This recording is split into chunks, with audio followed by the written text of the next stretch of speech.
No, it's not too bad. Anyway, he has appeared, but I'm going to let him tell you the story of what's happened this week before we start. So, well, I've been having, I won't say discussions because there is no discussion, but the neighbours at the back of my property were claiming that they owned a piece of land which is on my side of the fence, and all the maps show that no, that piece of land is in my side, not theirs. So the solicitor came along and he said, best thing to do is clear that little bit of garden, and that'll give me a chance to see where fence lines are, etc. Okay. So I had a pair of gardeners came in and they cleared the back garden completely. Took down a cherry tree, took down everything. There's no gaps in the fence or anything. So solicitor was quite happy. Yeah, not a problem. We're going to tell them on your bike, go away, stop asking silly questions. At the same time, I got the gardeners to do the front.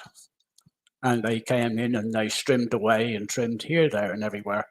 And clever person that he was, used a strimmer, and I warned him about the fibre optic cable. He still managed to hit it. I reckon he's knocked it in half. So my connection is a little bit dodgy. I could disappear. I don't know. It hasn't been great. Anyway. So the hatches matches will happen, but if he disappears, I've got a copy as well. So yeah. Evening, Zeb. Yes, the link will go in a bit whenever I get a chance, hopefully, so long as I'm still here. If not, I shall do it at some stage. Anyway, hope everyone is well. We've had some mixed weather here. If you hear some crunching in the background, that's Rocky. He's got his chicken leg. So yeah, so what's been happening on the channel? Well, 11 new subscribers this week.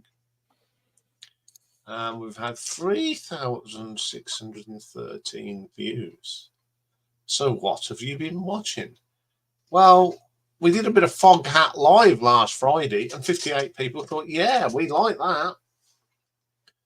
And this week, we've also started Rod Stewart's story and the Jeff Beck group albums that he done. 194 people have watched it, which is fantastic.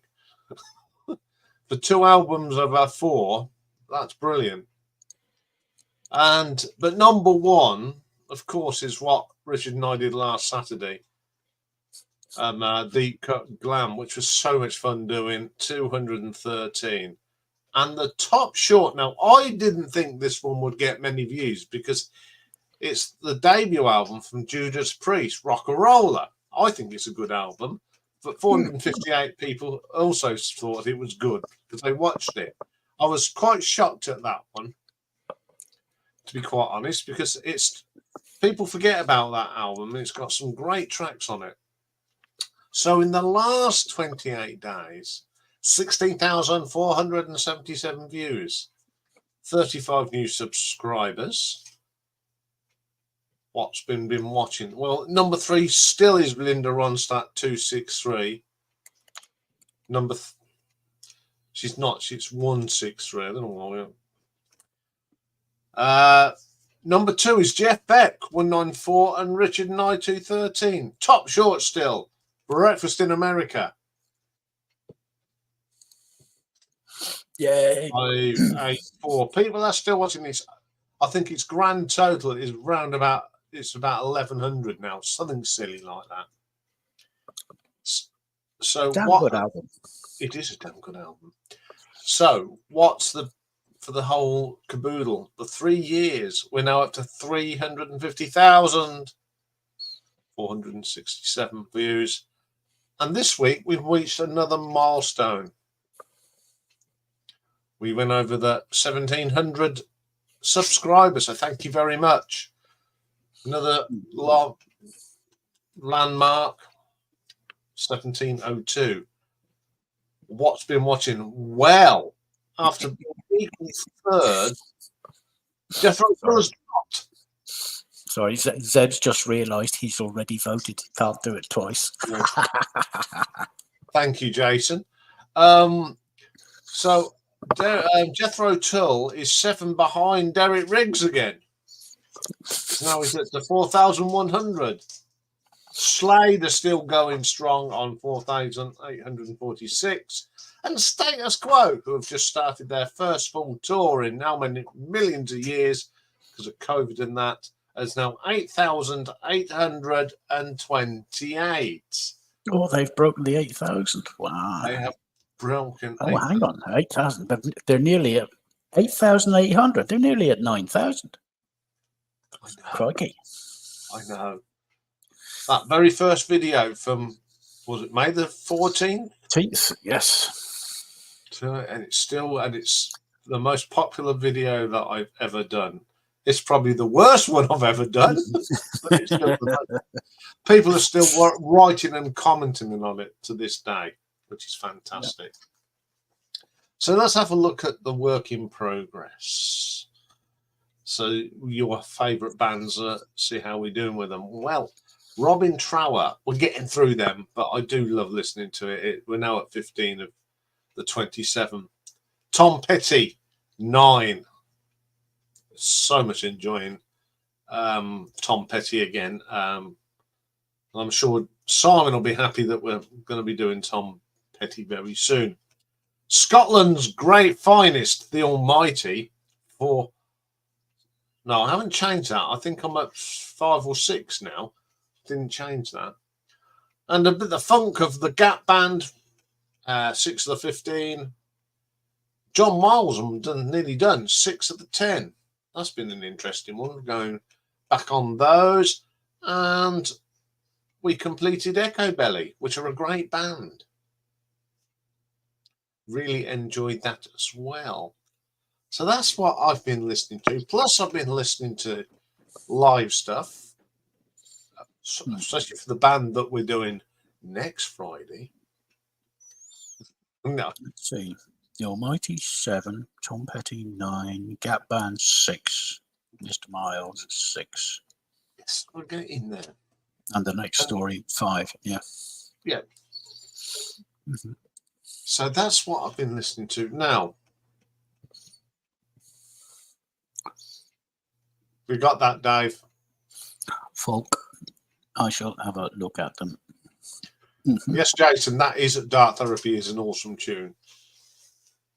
I'll go with that. I did like that one. So what's going to happen now? We're going to give it a go. We're going to give it a go. Dave's going to try and do Hatchy Smashing Ninja Patches, but if he disappears, I've got to be on the mark ball tonight because I need to be able to step in. Yeah, and I've left them sort of verbal cues. Yeah. Good evening, Mike.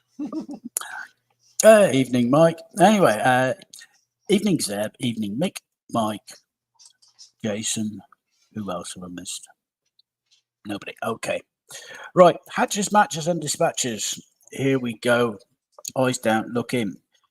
We've only had 1, 2, 3, 4, 5, 6, 8 dispatches this week, which is unusual. It's one of the lowest numbers we've had in a long time. Which is good, really. Yes. So on the 24th, we lost Doug Ingle, American musician with Iron Butterfly. He wrote in Agada Davida. One of the greatest prog tracks ever written. Mm-hmm. The 25th, Hughes Gall. I think that's how you pronounce it. I'm not certain. He's a French opera administrator. He was the director of the Paris Opera from 1995 to 2004.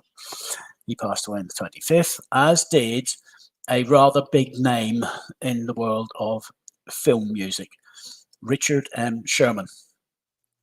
He was the songwriter for Mary Poppins, The Jungle Book, and Chitty Chitty Bang Bang, amongst so many others, and he won an Oscar in 1965. The 27th, Gio Agosti, an Italian singer-songwriter, passed away, as did Roger Fox, a New Zealand jazz trombonist and bandleader, and Francesco Petrozzi. He was a Peruvian lyric tenor, and he became a politician. He was an MP from 2016 to 2019. 28th saw the departure of Gustavo Mulem, a Brazilian guitarist with the bands Camisa de Venus and Raul Seixas. And 29th, Bob Rogers, an Australian DJ and radio broadcaster, checked out. Birthdays, we've got 16 today. The youngest, believe it or not, is 43-year-old Devendra Banhart. He's a Venezuelan-American singer-songwriter with the band Cripple Crow. 49 today is Thomas DiCarlo Calloway Burton. He's known professionally as CeeLo Green, or just CeeLo. He's an American singer, songwriter, rapper, record producer, and actor. 53 today is Idina Menzel. She's an American actress and singer. And 56 today is Tim Burgess. Do you remember the Charlatans? He was the rock vocalist for the Charlatans. And also 57 today is Martin Blunt. Now, he's also a rock singer, but he founded the Charlatans. So we've got two members of the Charlatans. One's 56 and one's 57. 58 today is Stephen Malkmus. He's an American songwriter, singer, and guitarist. He's with the band Pavement. Now, 60 today is Winona Ellen Judd. She's known simply as Winona. She was born Christina Claire Chiminella, an American country music singer. And she's one of the most widely recognized and awarded female country musicians in history. In all, she's had 19 number one singles, including those with the Judds. She's done rather well. Also 60 today is Thomas Morello. He's an American guitarist, singer, songwriter, and political activist. He's best known for the time that he spent in Rage Against the Machine and Audio Slave. However, between 2016 and 2019, Morello was a member of the supergroup Prophets of Rage. He's also a touring musician with Bruce Springsteen and the E Street Band, and he's been performing over here in Belfast and down in Cork and in Dublin, and I believe they're headed over to England. I think they're performing this week. 64 today. You recognise this name, Stephen Duffy. English rock singer, songwriter, and musician. Now, he's been with the bands The Lilac Time. He's known for singing on Paradise Circus. Solo, he's known for singing Sugar High. And he was a member of Duran Duran from 78 to 79. 69 today is Nicky Topper Hedden, drummer with The Clash from 77 to 82. 73 today is Zdravko Čolić. He's a Bosnian Serbian pop singer, and he's nicknamed the Tom Jones of the Balkans because of the richness of his voice. 77 today, he was born Jeffrey Cagle, or whatever way you want to pronounce it, but he's better known as Krishna Das, American New Age and Kirtan vocalist and record producer. 79 today is Steve Smith. He was an American singer, best known for appearing on the Lawrence Welks show. 80 today, and what a damn fine player he was, Lenny Davidson, rock guitarist with the Dave Clark Five.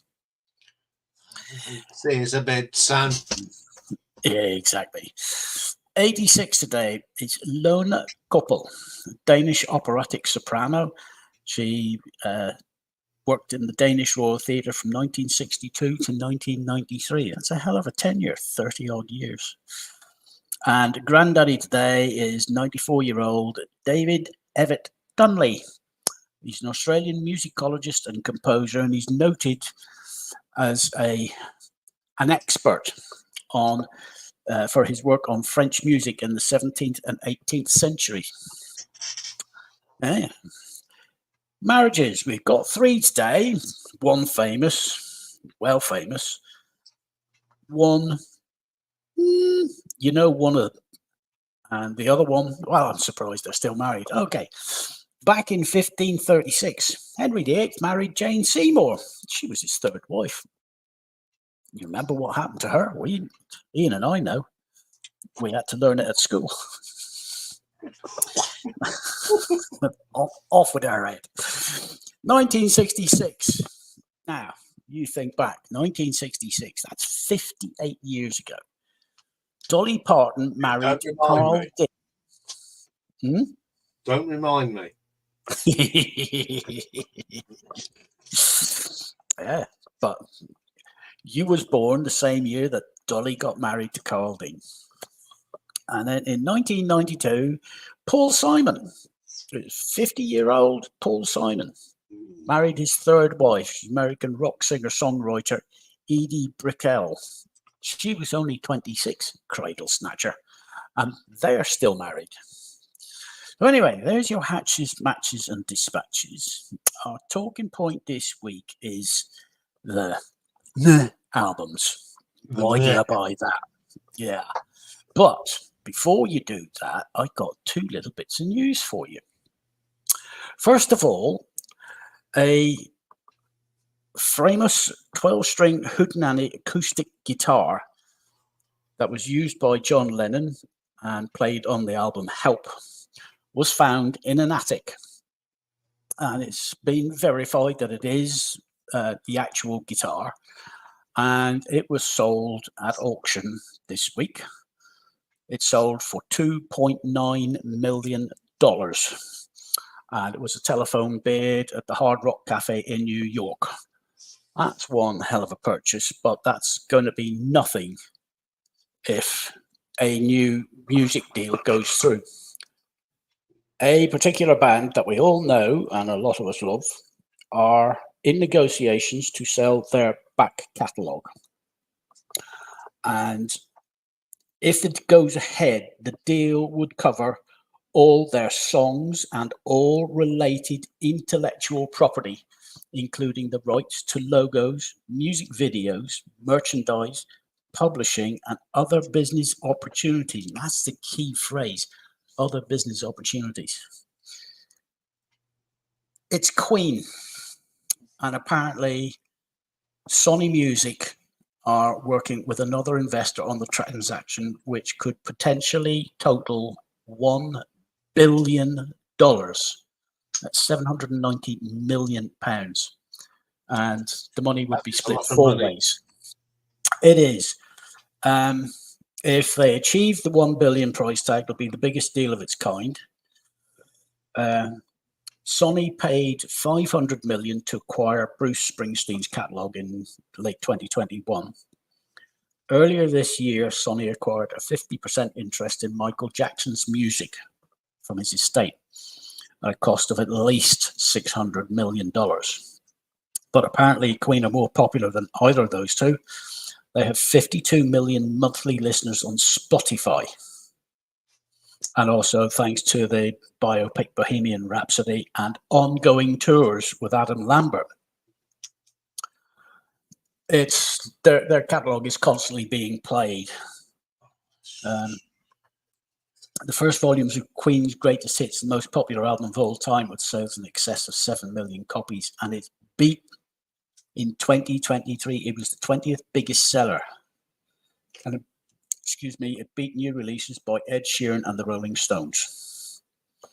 And according to most recent financial statements, Queen Production Limited made $52 million in the year ending September 2022. So, yeah, Jason's made it. But what about John Deacon? No, will he get any money out of this? Oh yes, it's split. The money will be split four ways.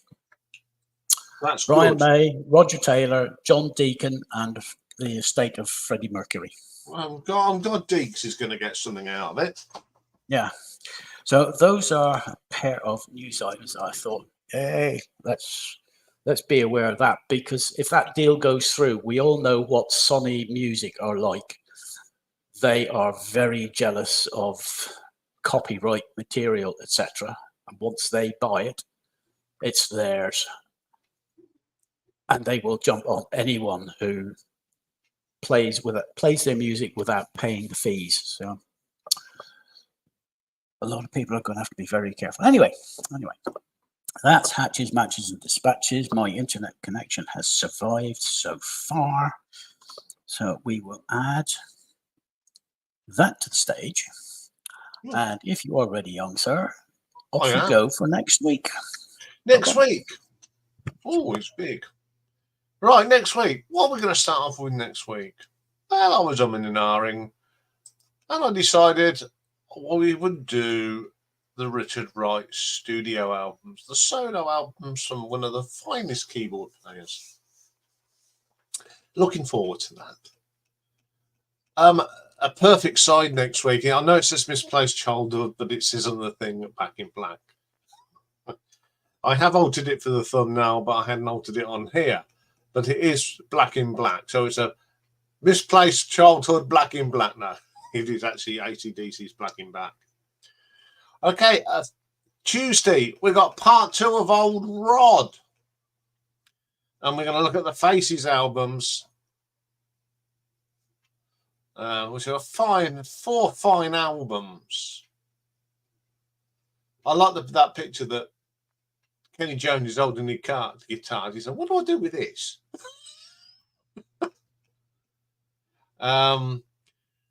Retro ranking, we're going to do something a little bit different next week. We're going to do comedy TV themes. And as you can see, there's some fine comedy characters on there. We've got Sergeant Wilson, we've got Sybil 40, we've got Frank, we've got Trig, we've got Blackadder and Holly. I've just seen something that Jimmy put.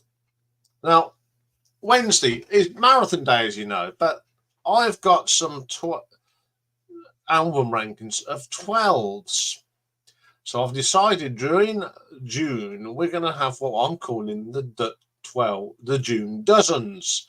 And we're going to start off with Teenage Fan Club, band from Scotland. That's a pretty good. Then Thursday, what a busy day we have Thursday. Got 2 birthdays.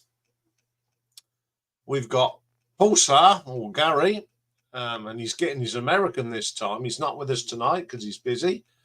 But and we've got Mark. Now, Mark is one of our subscribers, Hugh, his brother. I've got a list to do all his siblings. So it's his brother Mark's birthday on Thursday. Pick and mix, mixing it up. We've got a great producer, the one and only Mr. Bob Rock. And then we've got a look back on Battle Royale, which we'll know the winner. We're not going to tell you the winner on that because we'll do it on the live stream, but we're going to look back at the competition and etc. Then on Friday, another busy day. I've been listening to these albums the last couple of weeks. Dr. Feelgood live albums, absolutely brilliant. Then we've got 2 new albums that come. One's already out, and thanks to Zeb told me about it, or Stephen, I can't remember which one of you did.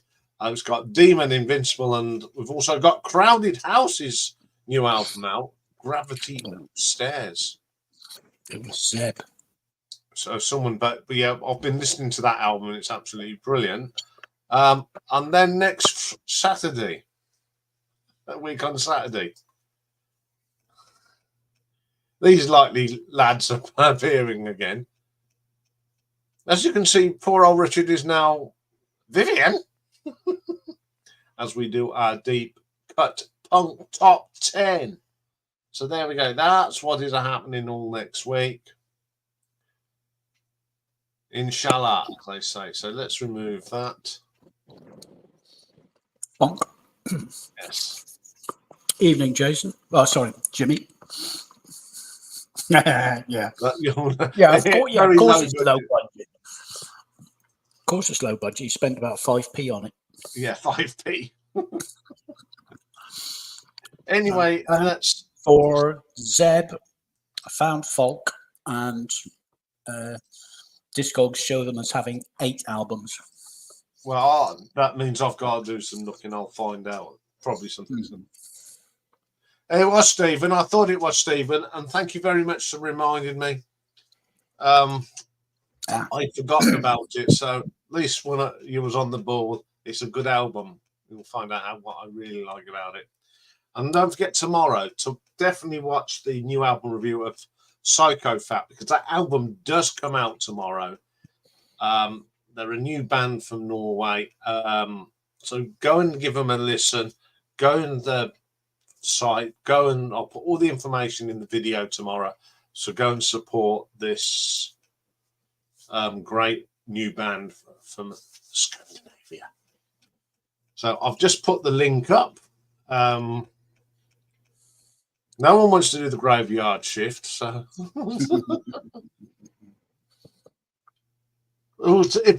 now I suggested this. Technically speaking, I do the graveyard shift. You do, don't you? You're the first. But the first showing, I can show my Fillet Records first today. If you just want to come up, I'll go first because I did put this one on the wheel. Oh, it was you that did it. Oh, right. Okay. Yes, I put this on the wheel. I've put these all out of order. Let's talk amongst yourselves a minute. Rabbit. Rabbit. Where's Custard? I don't know. Where's Rhubarb?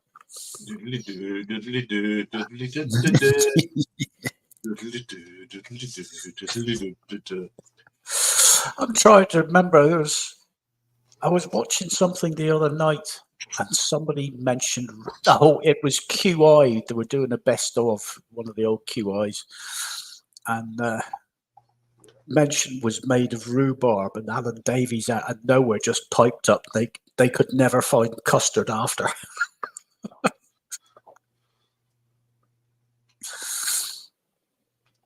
Oh, it was a challenge. Jason managed 3. Doesn't matter. Well, that's good. Jimmy, I'd have found plenty of your digital collection. Oh. Yeah, Jason, come up and just show 3. Give him a bashing. Yeah. This is what this is about. We always talk up albums. Today it's a day of going talk down. Yeah, pull down day today. So, oh, what? You haven't got them dug out? Go and dig them out. Yeah, come on, man. Get a grip on the situation.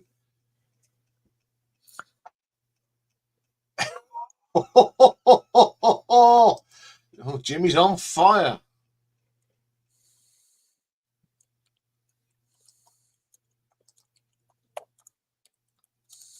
Semi-mare, yeah. Some of mine are meh. Some of mine are semi-mare. I might upset one or two people, but there we go. Come on. What you mean, might?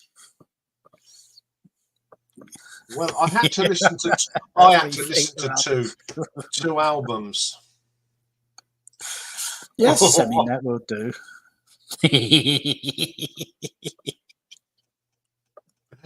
Oh dear, yeah, I had to listen to 2 of them this afternoon after each other.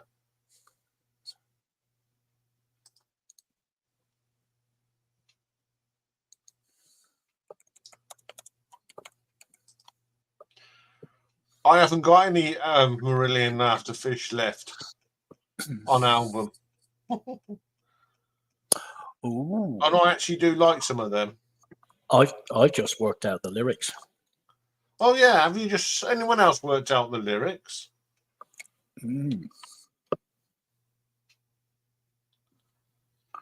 There's one album I would show if I'd got it on album, and that's The Happiness is of the Road. That should be called Happiness is Throwing It in a Bin. It is such a dirge. I have never heard anything so boring in my life. Anyway, Jimmy, you need to come up as soon as you can, because you need to do some There's Mike. From open. Good evening, Mike. Hello. How you doing? Yeah. Yes, Jimmy's got to come up because he's got to do a bit of promoting. Oh. Yes. So, Mr. Barnes, if you're decent, come up and do. You can have 2 stabs at this because we want as many people watching this on Sunday. Just getting his coffee, and that's okay. He's getting his coffee. You've got your beer. I forgot to get mine. Well, you better go and get yours then, haven't you? Oh, I'll be back in a sec. I've got a great one in, Mike. It's called "I'm Not Going to Pave the Jungle for You." Oh. And it's made in Belfast. Yeah, it's brewed in Belfast. All right. Not heard of that one. No, I haven't. Quite nice. It's one of them cloudy, looks like sun oil. Look. Yeah, that's what I've got. I've got Brewdog, Hazy Giant. Oh, I like that. It's lovely, isn't it? Yeah, I've just had I've got a thing with a subscription with Brewdog. Yeah. Yeah. So it comes through the post. Hey, that sounds good. Yeah. And the person that delivers it, she says, she's a happy bunny day for you. Here's your beer. She knows what it is. Well, I got an album on eBay this week. Cost me £6, so I wasn't expecting miracles. But the guy put in the description, he put it as a fair cover, yeah, and a good quality album. So I thought £6. Well, it come today. I took the packing off, and the cover opened out when it's not supposed to, and there was lumps of sticky tape on it. And the album on side one, it's got a scratch all the way along it. Oh no. So what was the album? It was Johnny the Fox, Thin Lizzy, because I had it on the set. I think I'll be trying to get that again. Yeah. So I actually went on to eBay and left him a bit of not a nasty message, but I just said, you've got, that was not a fair cover. That was a poor quality, and the album is of poor quality. It's got a dirty, great big scratch on it. I cleaned it 3 times with all my solutions, and I put it on, and I look, what's it going muffled? It must be that dirty because the needle was picking up more crap from the grooves. Yeah. Where he kept it? Oh, I don't know, but I'm always a bit wary, about buying second-hand records online. At least with Discogs, you've got the you got the seller's history and their satisfaction ratings. So. Yeah. So I put to him. I said, if you'd have charged me any more, and I've asked for a refund, but £6's a fair price for a very poor quality. Well, yeah. I mean, if you can't play it, what's the point? No. Well, Man himself. Hi, Jimmy. Hi, lads. Yeah. Anyway, I think what one clever clogs did and put it in the dishwasher. Yes. Anyway, Jimmy, I think you need to plug something because it's going to be fun anyway. So I'll let you. Just before I plug it, though, like Jason said, I'm not appearing on Iain's tonight because I don't have enough Mare albums. Right. That's I can't believe that. That's bollocks, first and foremost, because a couple of years or so back, me and Jason used to do a vinyl exchange with another guy we knew from YouTube. And this time round, it was my turn to send some albums. We all did like a wish list, and then we'd pick sort of 3 or 4 off them and send them to the person who it was our turn to send to. It was my turn to send to Jason, and I bought him 3 LPs by The Cars, Duran Duran, and ZZ Top. Now, with all due respect, that is like the holy trinity of average as far as I'm concerned, right there. So that's 3 that I bought him that I know. And that's not including all the crap he's got in his collection, like bloody, like however many depends albums we've depends done. on which season top album. Yeah. So, yeah. So for him to say he's not got enough Mare albums, he's just not, he don't want to slag off like his favourite artists. Well, I've picked some of my very favourite artists to show tonight. No, I've got some of mine. Sorry, I know I just had to mention that. I'm not letting Jason get away with that, saying he ain't got anything there in his collection when I know for a fact he has. Yeah. Yeah, I mean, we've all got stuff, haven't we? We've all got stuff that we really. Why did we buy that? I could go back and do. Why did my dad buy that? Start when James last. Oh, box set. Tell me that Duran Duran and Rio is like meant to be like one of the greatest albums of all time. Duran Duran were fine for what they were, but is Rio ever going to be up there with like Sgt. Pepper and Who's Next and on the bollocks? Do you see all their albums are getting reissues very shortly? Yep. Yeah. So there you go. I think that's as a result because they did a Las Vegas residency. Jimmy, I've just got 4 words for you. Keep it Shut clean. your pie hole. Anyway, good evening, Jason. I would classify hole as one word, personally. All right, then. All right. Hyphenated word, then. Anyway, Jimmy's got it's time to do. He's going to do a promo. He's going to do a promo, yes. Okay, so promo time. There. Yeah. The Sodcast is back this Sunday, and we've come up with what I think is going to be a really exciting idea for this show. Basically, it's going to be me and my usual panelists, Iain, Jason, and hopefully Simon as well. And we're going to be doing our own music version of Room 101. We're cribbing on the old BBC, was it radio before it was telly, or was it telly and then it went to radio, one or the other. But yeah, we're doing Room 101, but it's music related. And I'm going to be in the moderator's chair. So I'm not picking anything that I want to go in Room 101, but it's going to be me making the final decision on all 3 each of Iain, Jason and Simon's selections.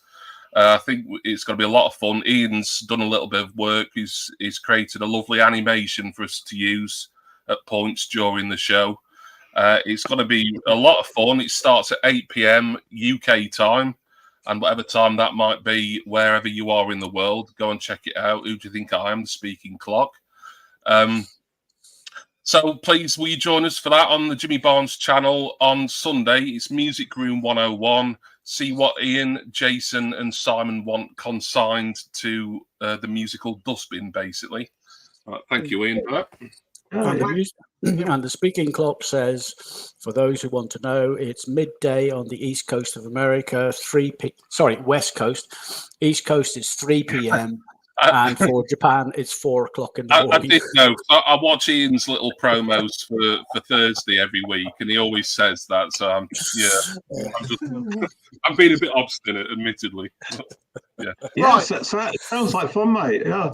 Yeah, it'll be a lot of fun. Yeah, and if it's a success, if we enjoy it and everyone watching enjoys it, then we'll revisit the idea. But we'll have one of the others in the moderator chair. And that means I'll get a chance to pick 3, assuming, we can do it as like a sort of semi-regular thing. But yeah, even as a one-off, we're really looking forward to it. Well, why not put it to vote of the viewers? I mean, if there's enough viewers there, I'm sure they'll make their opinions known. So maybe they can sway me, perhaps. Yeah, so if you've got viewers, then you would have a chance of putting 3 up. Yeah. Okay. Shall I kick off the nares? Yeah. Okay. As it was my idea, I Fair put play. this one on the wheel. Yeah. Right, this is going to upset quite a lot of people. I know what's coming. No, you don't do what. My first choice is this album. Yes. I knew it was Ooh. coming. I knew it was coming. No Prayer for the Dying. I mean, it's got one song actually sums up this album, I think. Public Enema number 1. Yeah, this is an enema of an album. There is nothing on here it's just rehashed. And Bruce Dickinson's voice, it sounds like he drank a bottle of meths and washed it down with 3 electric light bulbs. His voice is really horrible. Okay, it's the first album with Yannick because Adrian left. And boy, can you tell what Adrian did in this band on this album. This has to be one of the worst Iron Maiden albums. See, I like that. I mean, the 2 with Bass Blazy I never brought, but this is Yeah. just, I don't play it. I just, and You I don't absolutely like slated it. yeah, Whenever you did Iron Man, you slated that album. yeah, I knew that one was coming. Fate's Warning is horrible. Tail Gunner's all right. I don't like Bring Your Daughter to Your Slaughter. Fair enough. It's absolutely. I actually played it this week, like I always do, just to make sure, and I went, yeah, I can still put that one in. Now, my next artist, I had a bit of a quandary. It was either going to be one album or the other, so I've listened to both of them. And in the end, Genesis, I had to go with Abacab. Yeah, I'd agree with that. It's got what? Abacab's great. I love Abacab. I brought Abacab's on it. I like that. That's great. And Dodo and Lurker are great. And the rest, no. No Reply should be on a blinking Phil Collins album. Who Done It's probably the worst thing this band ever put out as Genesis. It's just a really bad album. I'd argue there are 1 or 2 that are worse, but yeah, okay. Yeah, I mean, Who Done It's rubbish. Man on the Corner needs winding up. Another record's just awful. Me and Sarah Jane, I can sort of thing, but Keep It Down. Ooh, no. Now, this next one, again, I had to listen to this and another album. And in the end, I had to go with this, which is a shame because this is quite rare because you don't buy this. This is an original copy of Mr. Bad Guy. And it is shite. Disco-y. I mean, they even tried to make them put them on Queen's Made in Heaven, some of the tracks on here, and they're still rubbish. Mm-hmm. There's one decent track on here, and that's Mr. Bad Guy, and the rest is disco-y nonsense. Hot Space was in contender, but Richard would be glad to know that there are tracks on there that are better than this pile. Absolute garbage, that is. I don't play it. It's in great condition, but I know it's worth a few quid, so it ain't going anywhere. Next up, a band that I love. Them 3 boys from Texas. ZZ Top. I love ZZ Top. Eliminator. New album coming out. The car's turned into a spaceship. But what do they give us? Afterburner. Oh dear. Frank Beard is now playing synth drums. And there's tracks on here called like Velcro Fly, Planet of Women, Sleeping Bag. It's not blues, it's crap. Straight to the bin. I played this week and I thought, yeah, it is crap. There's nothing on there that it's all synth drums. Why do they need synth drums? Thank God they went back to playing blues instead of this garbage. Absolute yuck. Everyone knows one of my favourite bands is Uriah Heep. I went to see them on this tour for this album. Really enjoyed the tour. Brought the album and thought, what a load of it's Equator. It's poppy. It's got horrible 80s crappy keyboards on it. It's smooth production. It's absolute rubbish. There's nothing on there that I consider Uriah Heep. Now, Pete Golby did 2 great albums with them. I mean, a Bobby Nog is absolutely brilliant. Then they come up with this garbage. Next up, my beloved Deep Purple. Richie Blackmore fell out with Ian Gillan, told him to clear off. So he brings in Jolene Turner. And then they put out this abominable Masters and Slaves. As I say, good Rainbow album, crap Deep Purple album. None of the band were happy. It's just smooth American. No disrespect for America, but it's not Deep Purple. It's more of a...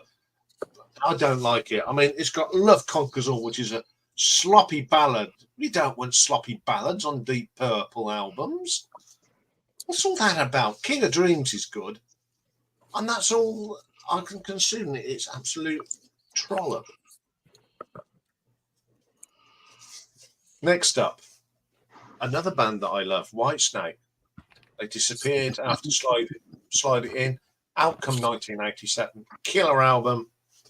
John Sykes does his usual thing and pisses off somewhere else. So they bring in Stevie Vai, which we all thought was not the right thing. And then they come out with this abominable slip of the tongue. More rubbish. Kitten's Got Claws is awful. A real bad version of Fool for Your Loving. Absolute rubbish.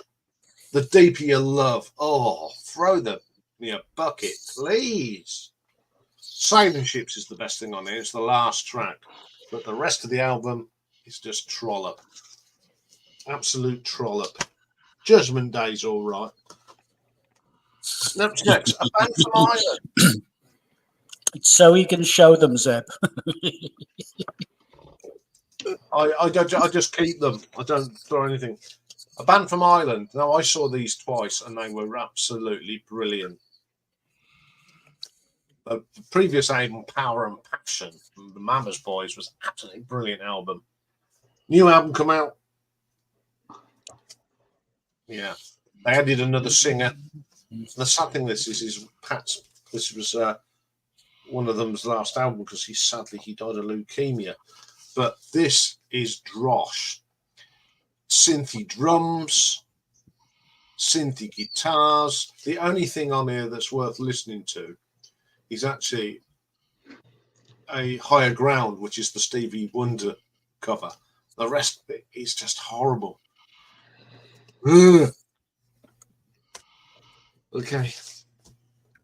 Sky, you know how much I love Sky.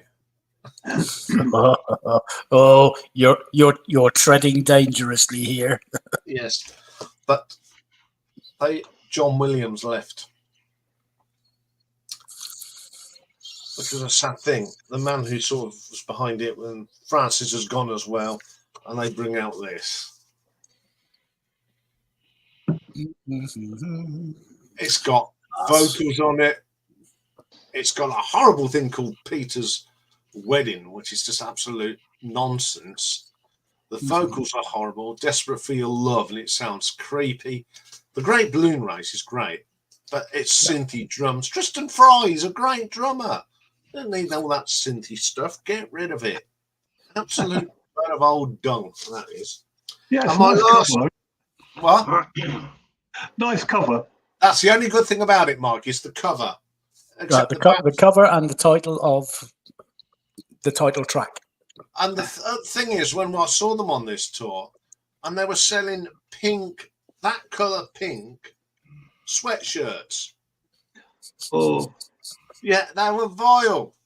Absolute rubbish. Okay. a guy that I saw them on this tour, and I thought they were absolutely brilliant. And the songs did sound better live.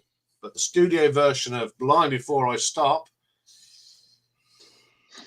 again, it's just synthy drums, smoothie guitars, John Parr. Yeah. Blind Before I Stop, I like. An Evacuation Day, but the rest you can stick in the bin and burn. Not the best album he done. And I regret buying this. I just brought it because it was a Meatloaf album. Yeah, absolute rubbish. So there's some of my Mare albums. I could have gone on all night. You could devote a whole show to that. Yeah, why have I Anyway, got so- these albums? I don't throw them out, especially that Freddie Mercury, because that is original. Yes. Yeah. Well, And I know it's worth, It's extremely rare because it's his only solo album. yeah, it's extremely rare. So it's only in the collection for money value. Bonsoir, Romuald. Ça va? So there we go. There's some of my Mare records. yeah, well done. Who wants to be the next? Nah. Can I, because I've got so few, can I get mine out of the way?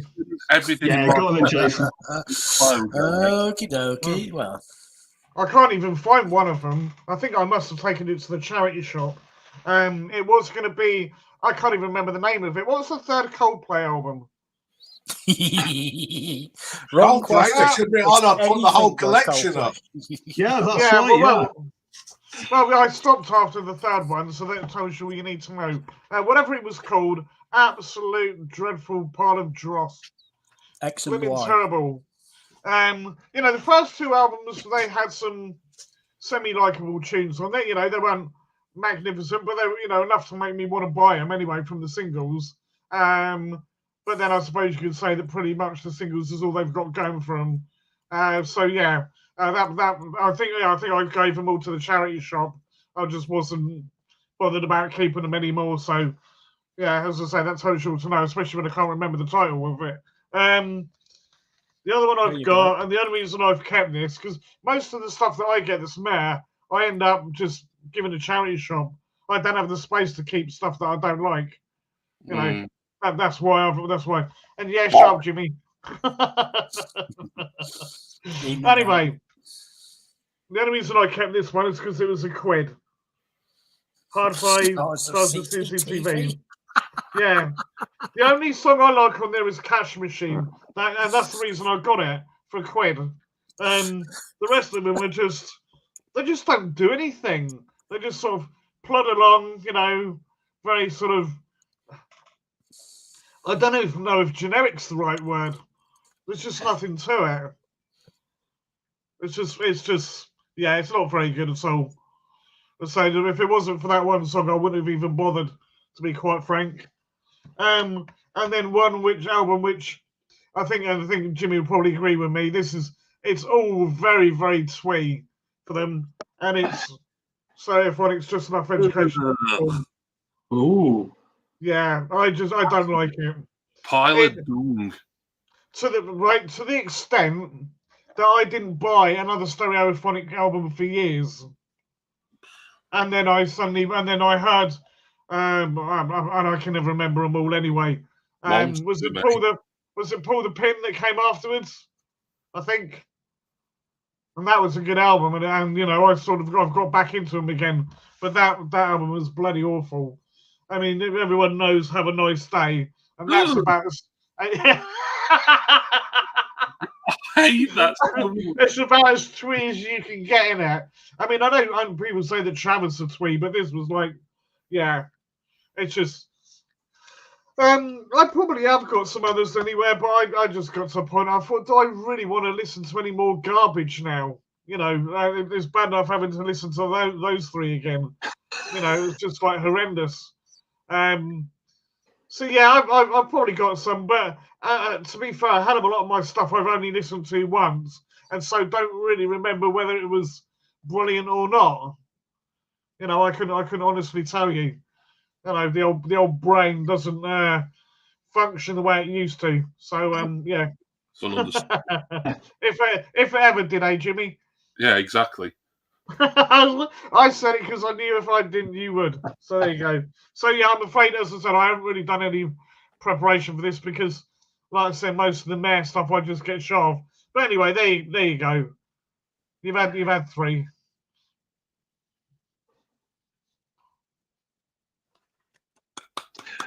Three's better than none. Don't applaud. Don't applaud. No, I'm applauding because I'm so glad you picked that absolutely revolting Stereophonics album. Oh, right, okay, fair enough. I never thought even their stuff that people rate was that good, but oh dear, that album. Yeah, oh. That cover's even bad, isn't it? It looks like someone snotted all over it. Well, yeah, I mean that's it. It's just a logo, and that's it. I mean, I don't think the. No, I mean, it's a cardboard sleeve. It's exactly the same in his inside, and there's next to, look at the CD itself.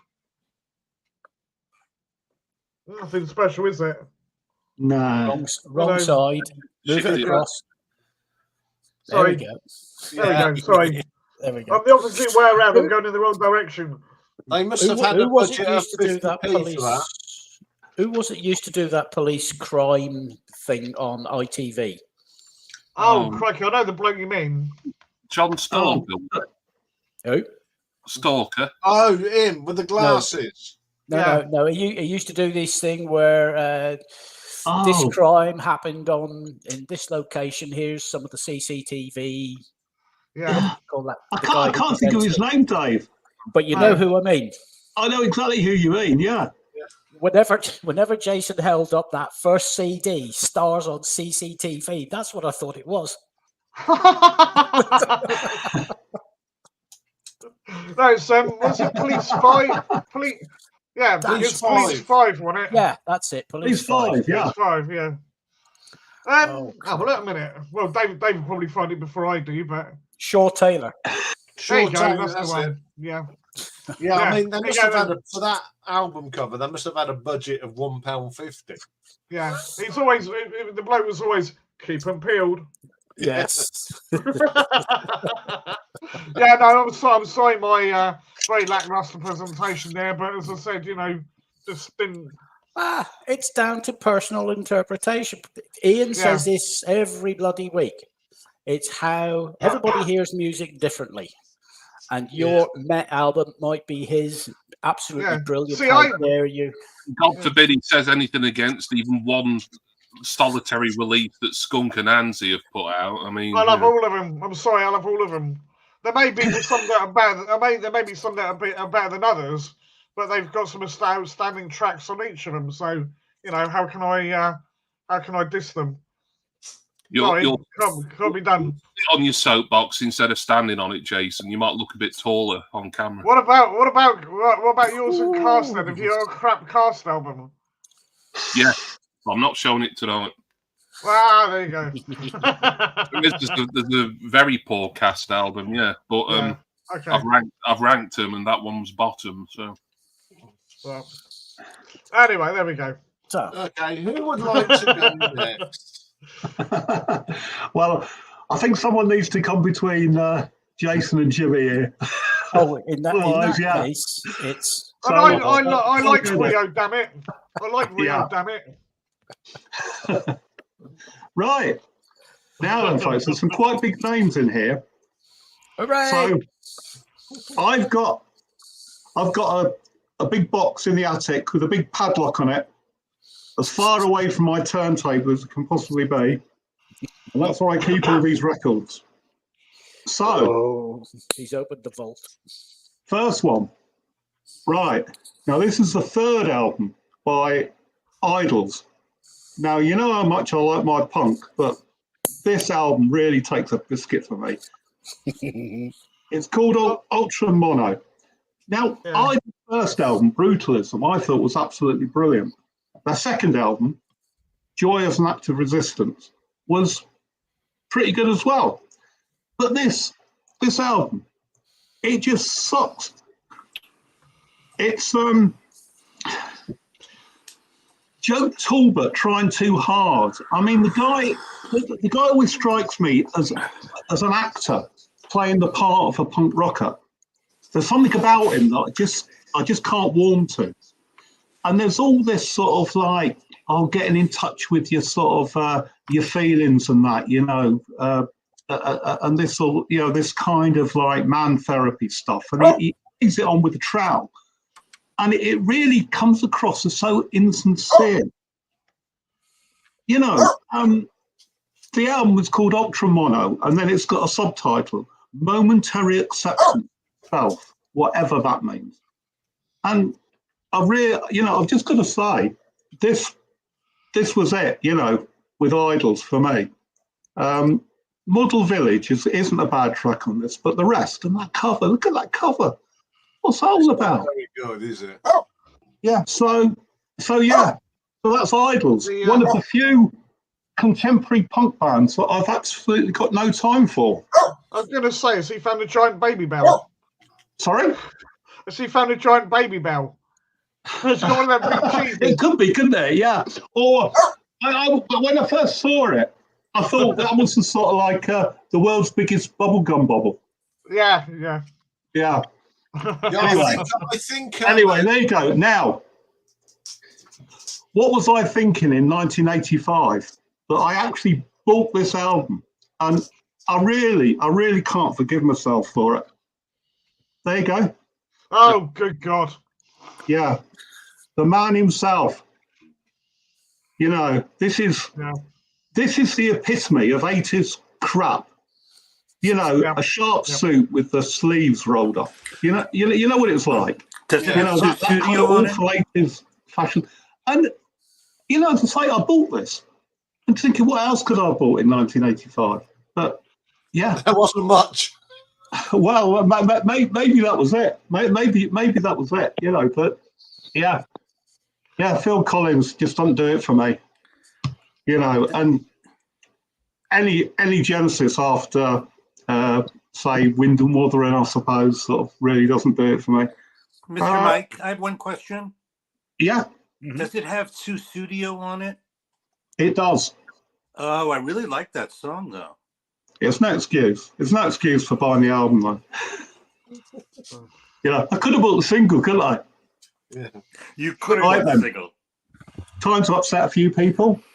Oh my God. Yeah, I just can't warm to this. Now, Elton John in general, there's not many albums that are any good. I mean, Goodbye Yellow Brick Road, Captain Fantastic, and about it, for me. But I got this Tumbleweed Connection. It's not absolutely pants, but it's not great. It was a desperado moment. Sorry? It was a desperado moment. Like the Maybe. Eagles' Desperado. Yeah. It's a nice cover, though. I quite like the cover. So open it out. There you go. Yeah, I mean, that's quite good, isn't it? Quite a nice photo. Yeah. But no, just didn't do it for me. Right, next up, anybody that says that only good music comes out of Manchester, I give you. Oh, bloody hellfire. Yeah, again, I bought this. I bought it. It's I mean, the guy looks like a twat. Anyway, and really, I've got no idea why I bought this. I mean, it's not as though it's a debut. I sort of had, had plenty of warning. But there you go. That's Simply Red. All haircut, no talent. Oh yes. The Twins. Look at that. I would have loved for these to be wigs, But I quite like the Thompson Twins. No, I mean, what was a single off here? We Are Detective was Oh, on that this. was awful. Stupid. you know, and I mean, you know, and then you go, it's plural, detectives, folks, not we are detectives. Yeah. But yeah, no, that's not been played for a very long time. You know, that would be described as near mint, I think. You know, It might be worth a few quid, Mike. it could be. It could be. Someone else I really like. Yes. This is his Spinal Tap moment. Rick Wakeman. Oh. The Myths and Legends of King Arthur and the Knights of the Round Table. And look at that inner. How dreadful is that? How dreadful is that picture? And to make matters worse, he did a showbiz spectacular, King Yes. Arthur on Ice. Which flopped. Yeah, not surprisingly, you can still find a few clips of it on YouTube, and it's worth it. It's absolutely, it's comedy gold. It's Spinal Tap all the way. But it's not. This is just not a great album at all. And I mean, there's quite a lot of Rick Wakeman stuff is a bit of an acquired taste, really. I mean, 6 Lives of Henry VIII was a really good album, I thought, but this one, nah. Right, and just one more to go, and it's Yes again, and it's Yes songs, and the reason for this is the production is absolutely dreadful. Lovely sort of Roger Dean illustrations and everything, but another one, you get 2 for the price of 1. There you go. And it's a well-presented album, but the production values are just so dreadful that One of the worst it's almost unlistenable. Yes, it's the worst producer Yes live album ever. Yeah, it's absolutely dreadful. So so they're going to go back in the attic in the locked chest. So there you go. That's me. I don't blame you, mate. I have actually found another record that I didn't realise I had in here. Oh. In fact, I've got 2 copies. Why the hell I've got 2 copies when I don't like it at all? I'll show you in a minute. Because we're hoarders. I don't even know where they came from. Yeah, that bollocks. Ottawa, oh, good grief. Oh, what's the one? Yeah. Oh. I just suddenly remembered I had it, and the other one actually there was another one, the other album that it's not meh, but it's nowhere near as good as what everyone says it out to be, and this may be a bit controversial. It's Pet Sounds by the Pet Shop Boys. I don't think it's anywhere near as good as what people make it out to be. I think you mean Beach Sounds by the Beach Boys, Jason. Yes, sorry. Pet Sounds by the Beach Boys. Yes. No, Beach Sounds. What are you on about? You said Beach Sounds by the Pet Shop Boys. You're right. Is that what I said? No. Okay, whatever. I knew what I meant. Yeah, going back It's to been the a long Idols. day. Going back to the Idols. You know what you said about him being an actor pretending to be a punk? Yeah. I heard John Lydon said something very similar on a punk program. Oh. So John Lydon wasn't impressed. Yeah, It might Sleaford be something Mods to don't do like them either. Yeah, something that may have something to do that Sid Vicious actually went in the band, didn't he, for a little while? And Yeah. I don't think John Lydon had much. I think he tolerated Sid, didn't he? Because he was more. Yeah. He was like the rest of them. I think they tolerated Sid. Yeah. Right. Anyway, Oh. can I just say good evening to Mike and Nick? Hope you're both well. Welcome to the soiree. So I think it's time Jimmy showed us his junk albums. Junk. Mare albums. Yeah. Yeah, go on. Oh, mate, except I've only got 5, and 2 of them aren't albums. Main reason is I could have got to 10. it's not like I'm Jason and I'm claiming everything in my collection is absolutely superb by any No, I stretch. never said that. Yeah, all right. Keep a lid on it. First of all, I wanted to stick to acts who I'm a big fan of, which is something that our erstwhile friend in Hampshire refuses to do. He must think that Skin or him from Feeder watch this on the quiet, and if they do, hello. Also, I didn't want to sit here and just slag off 10 records or 10 albums or whatever that and just say the same kind of samey things about it. So I thought for this 5 would be enough, to be honest. But then 2 of them aren't actually out. Well, one of them is kind of representing an album, but I'll explain in a bit. But I've got 3 albums to start with, and we'll start with this one by the Stone Roses, their second and to date final studio album, Second Coming. What a disappointment. I mean, what was the break between the debut and this? About 6 years, and this was the end result. Now, I know there was a lot of protracted legal problems with the record label, and then they got real lazy and just spent too long in various recording studios and too much time doing drugs and all the rest of it. But after such a great debut, for this to be a follow-up, no matter how many years late, is pretty disappointing. Nothing on here apart from one track I could even remotely recommend. The one track I do like, and I like it a lot on here, is 10-Story Love Song.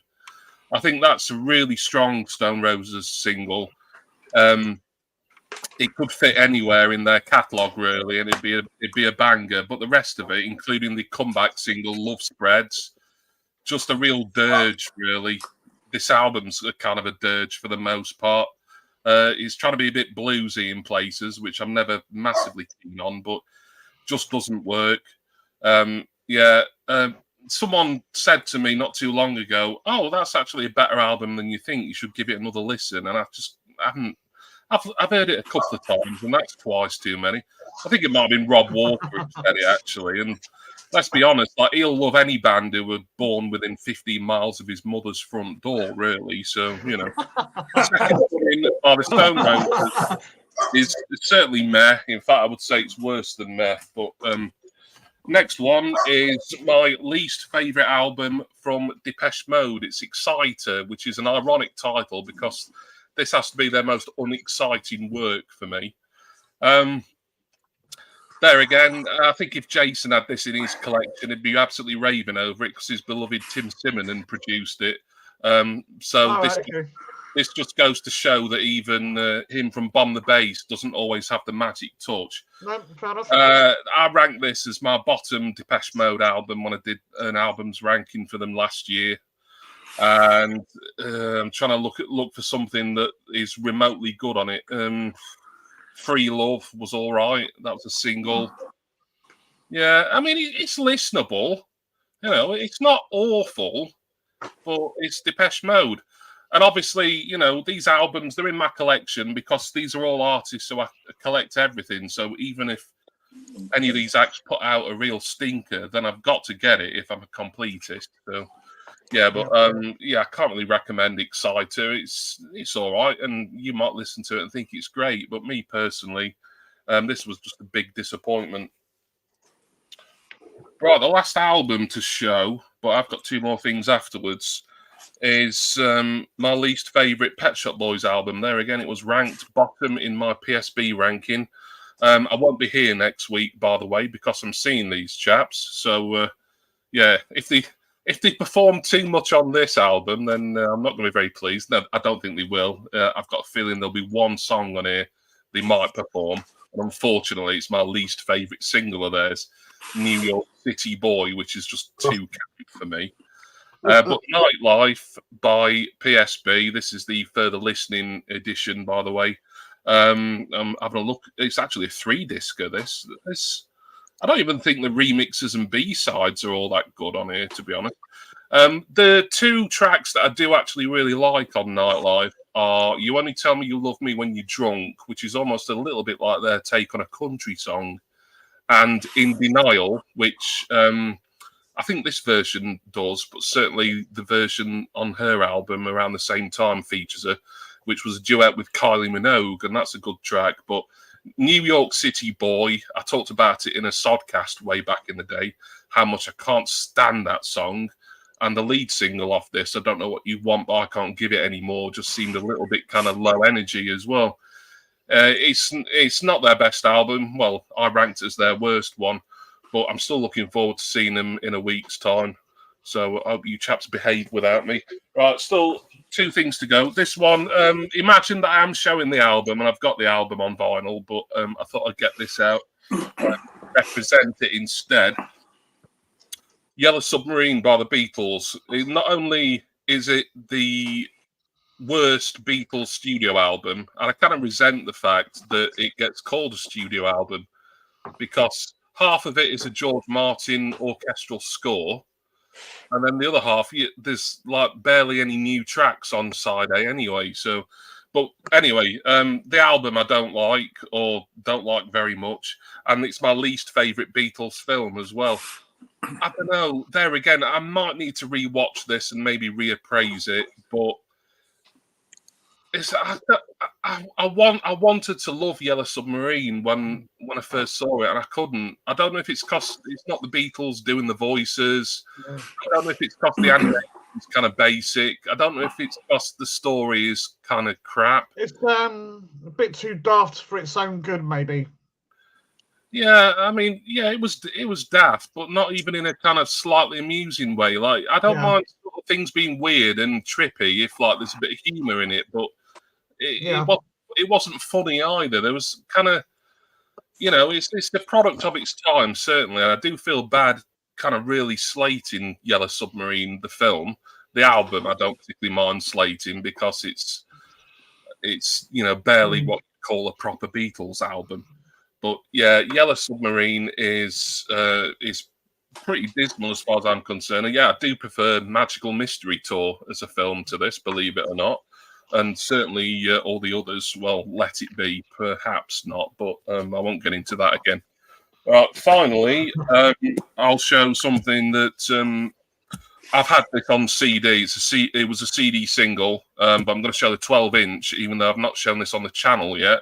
So this is kind of like an exclusive, really, although I have filmed a video where I do show it, but that's not out for a little while.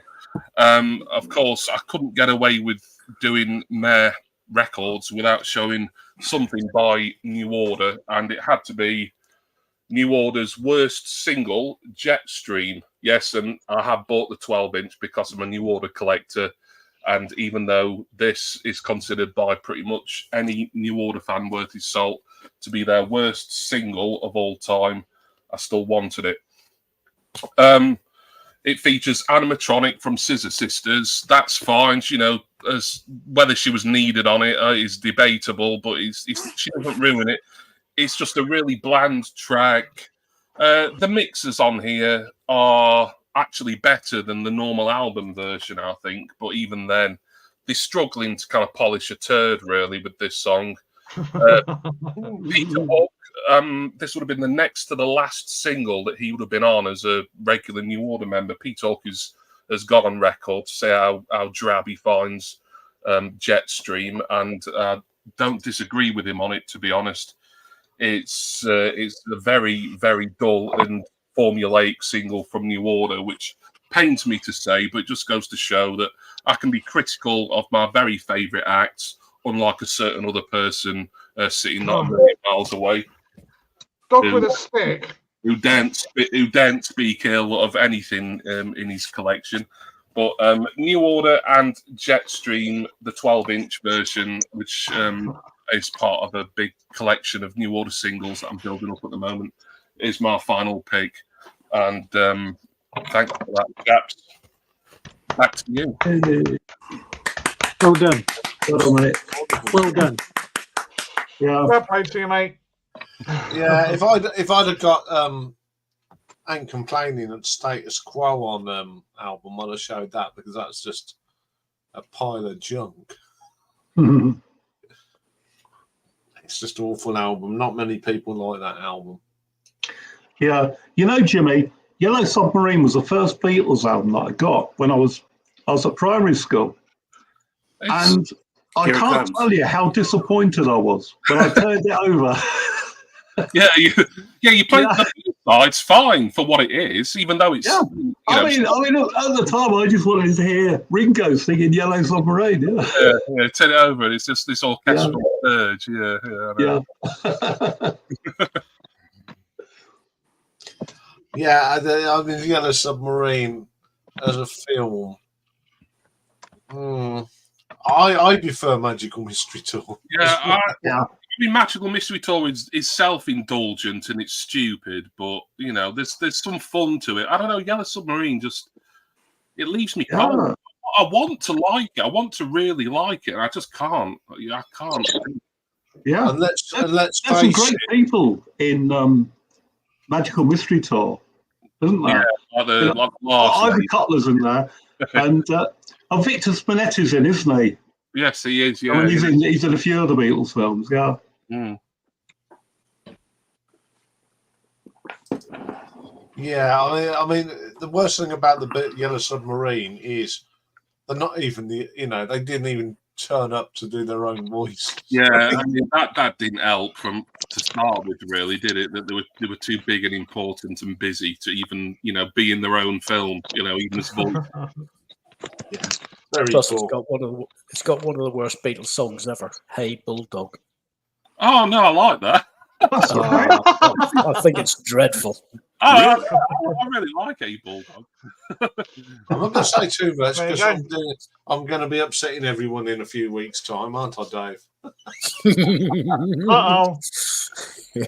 Yes, media alert.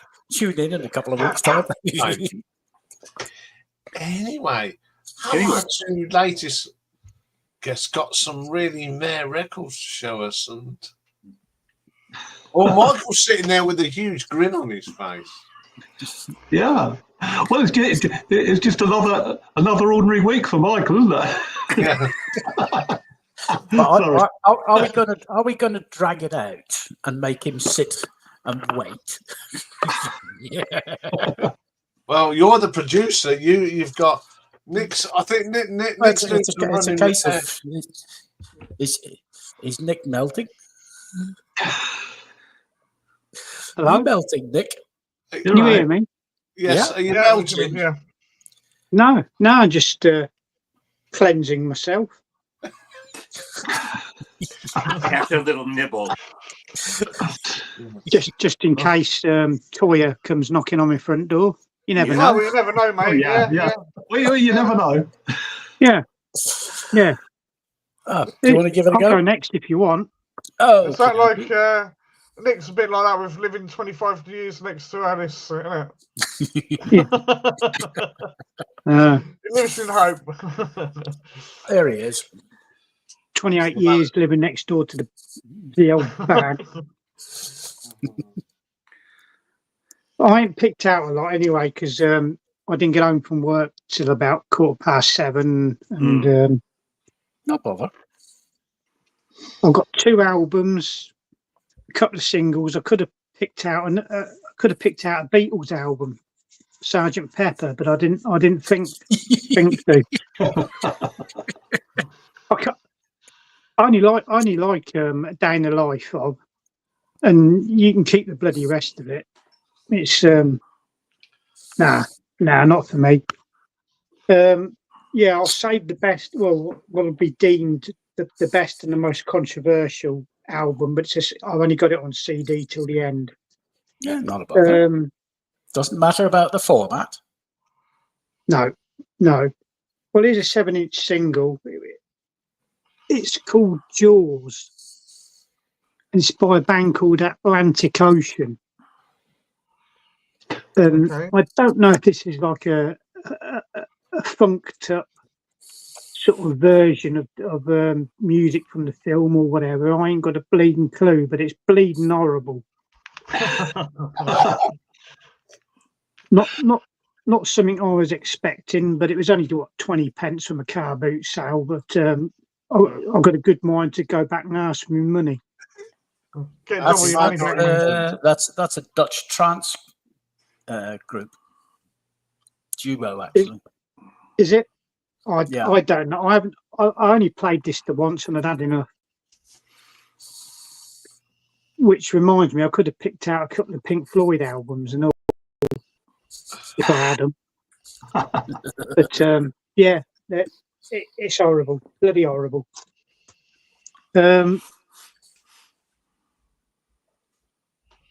This one I my. picked up. Yeah, I picked this one up from a car boot sale simply because of this. Of course. I'm a big fan of the films. This That's is been shown, Alien by Nostromo. Nostromo was the name of the original spaceship in Yeah. Alien. right. Yeah. Again, I don't know if this is some sort of funky, disco-y version of a tune or a track from the score in the film or what, I don't know. But again, it's bloody horrible. Last And week the it only- was a hero, and this week it's a 0. Well, I like the sleeve. Yeah. I ain't got a problem with the sleeve. The record's crap.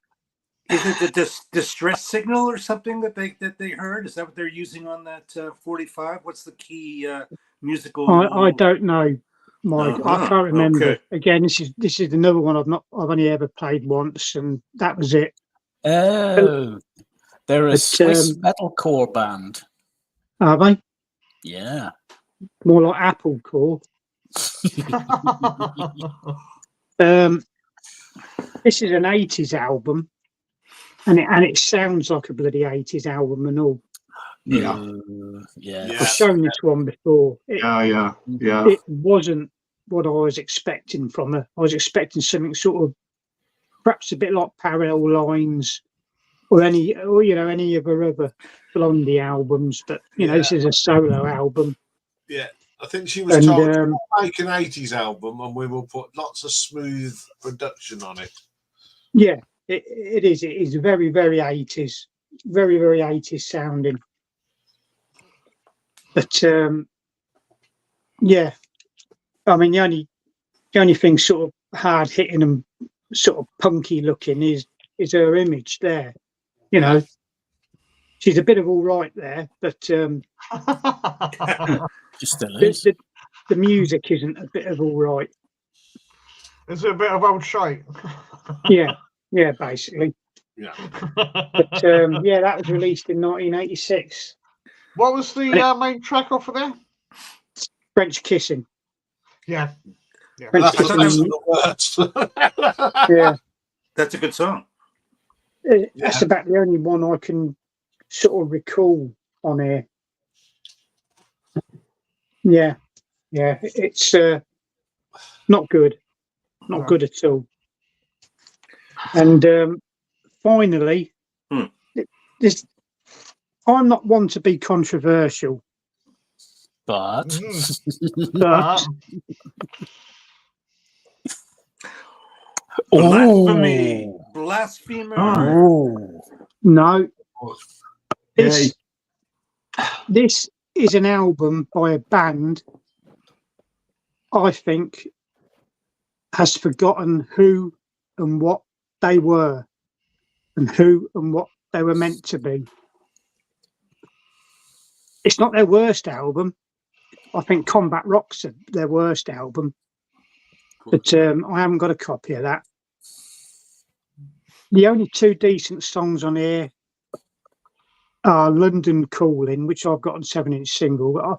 That's a brilliant song. That is punk to me. Yep. Train in Vain, good song, but it's a pop song. And you've got a bit of everything on here. I suppose punk, pop, reggae, but it's crap. I'm sorry to say, I think it's an absolutely bloody awful album. And Yeah. Hmm. I think you're right, Nick. I would agree generally. And I think the cover The cover suggests you're going to get something completely different, doesn't it? It does. It does, Mike. What was the song that they had? It's got a load of children singing on it. That was bloody terrible. Didn't even sound like the Clash. I can't remember There's what it's no called one now. It quite didn't like chart. Grandma. Can you imagine it? Now I can't remember what it's called now. I wish I could. Did it? This is an album by a band who's lost their way. From it's a bit like Captain Sensible doing his Happy Talk sort of stuff. Yeah. You know, just don't. I'd be happy enough to give this away if anybody wanted it. But what I'm going to have to do this weekend is dig out my copy of Give 'Em Enough Rope. I haven't heard that one for a good few years. Yeah, that's all right. But yeah, I honestly don't know what people see in this. I really don't. But there you go. Music means different things to different people. Yeah. Everybody's got an opinion. I just think this is horrible. I really do. There you go. Fair play. Yeah. And that's it. That's all I've managed to dig out. Time limit. Well done. Yeah, I think I agree. The Clash, they peaked too early, didn't they? Or they got greedy. They wanted more and they forgot their roots. Yeah. They mean, they just started experimenting with all sorts, didn't they? Rock the Casbah isn't exactly punk, is it? Yeah, Sandisto. It's just 3 albums of let's experiment, but make a record at the same time. I know this was in Battle Royale, and I know it got knocked out, but I can say it now. It's not the best album in the world. No. Sorry whoever put it in, but it was just. But I think what makes it even worse is when you compare it to the debut. You know, the debut album, absolutely brilliant. Yeah, I think that's everything. They peaked, didn't they? Debut album, best album they ever made, and then it just went. Yeah. Down the pan. Well, there's some great stuff in there, Nick. Yeah. I could have picked out some 12-inch singles as well, but they're literally funky sort of takes on the Doctor Who theme, believe it or not. Yeah. But they're in a box right at the very bottom of the pile behind me, and I just couldn't be asked. And they're bloody awful. I have got one 12-inch single. You remember when the Fair Corporation did their version of Stairway to Heaven? Oh God, that was an abomination that should never have seen the light of day. Yeah. I prefer a certain Australian man that we can't mention. Yes, I was just going to say there is a worse version, isn't there? Yeah. Yes. Yeah. The wobble board. Yes. Yeah. I mean, it's not my favourite Led Zeppelin song, but I've got 2 versions that have been mullered. I just picked that up because it said "Stay Away to Heaven" and wish that, one of the 12-inch singles I regretted buying in my life. It's one of those songs, isn't it, that everybody that's ever learned to play the guitar ever has picked up and played in the guitar shop. Well, that's right. Yeah, it's the scene in Wayne's World, isn't it? When they're in the guitar shop and there's a big sign saying "No Stairway to Heaven." Yeah, exactly. According to my brother, that opening is so simple to play.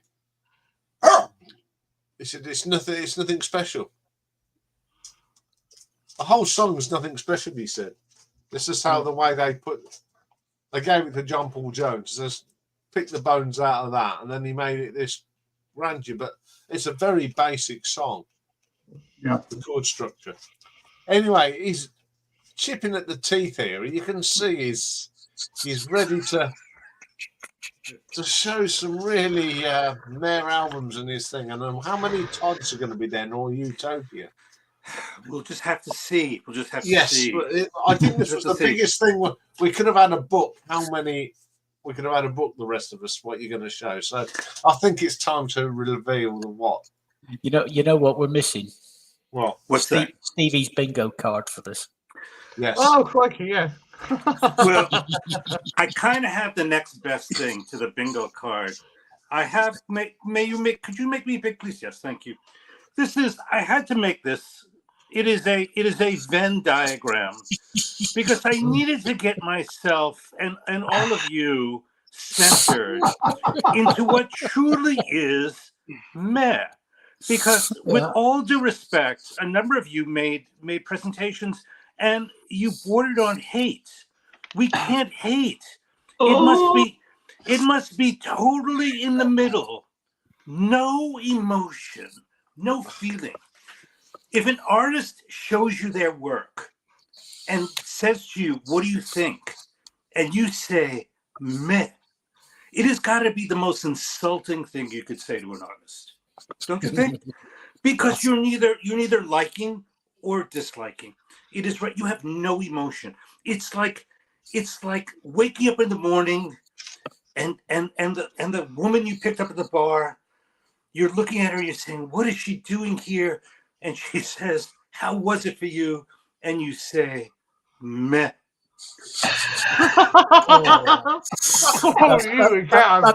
That's a stiletto to the temple. Yeah, exactly. I Yeah. remember back that far. Yes. That said, I would like to begin and just show you some records that fall under meh. And the perfect example here, if I could just show you one, it is this one by Chicken Shack. And you may not be familiar with it. You know, and what these guys did is that in between every track, they had studio banter. Between every single song, they're in a studio acting out different roles about record producing and the government and the establishment. And so what they do is that they ruin every moment before each song, and the songs are not that great. Therefore, meh.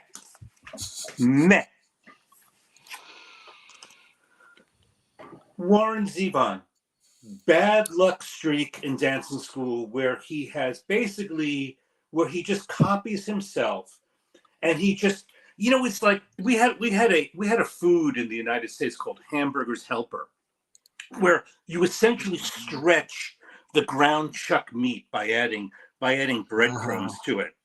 And I used to have a joke about it because in Japan, they call it Hamburg. It's very popular here, but it gets so bland that I said to my boss as we were having lunch, he goes, how's the hamburger? And I said, it tastes like Hamburger's Helper.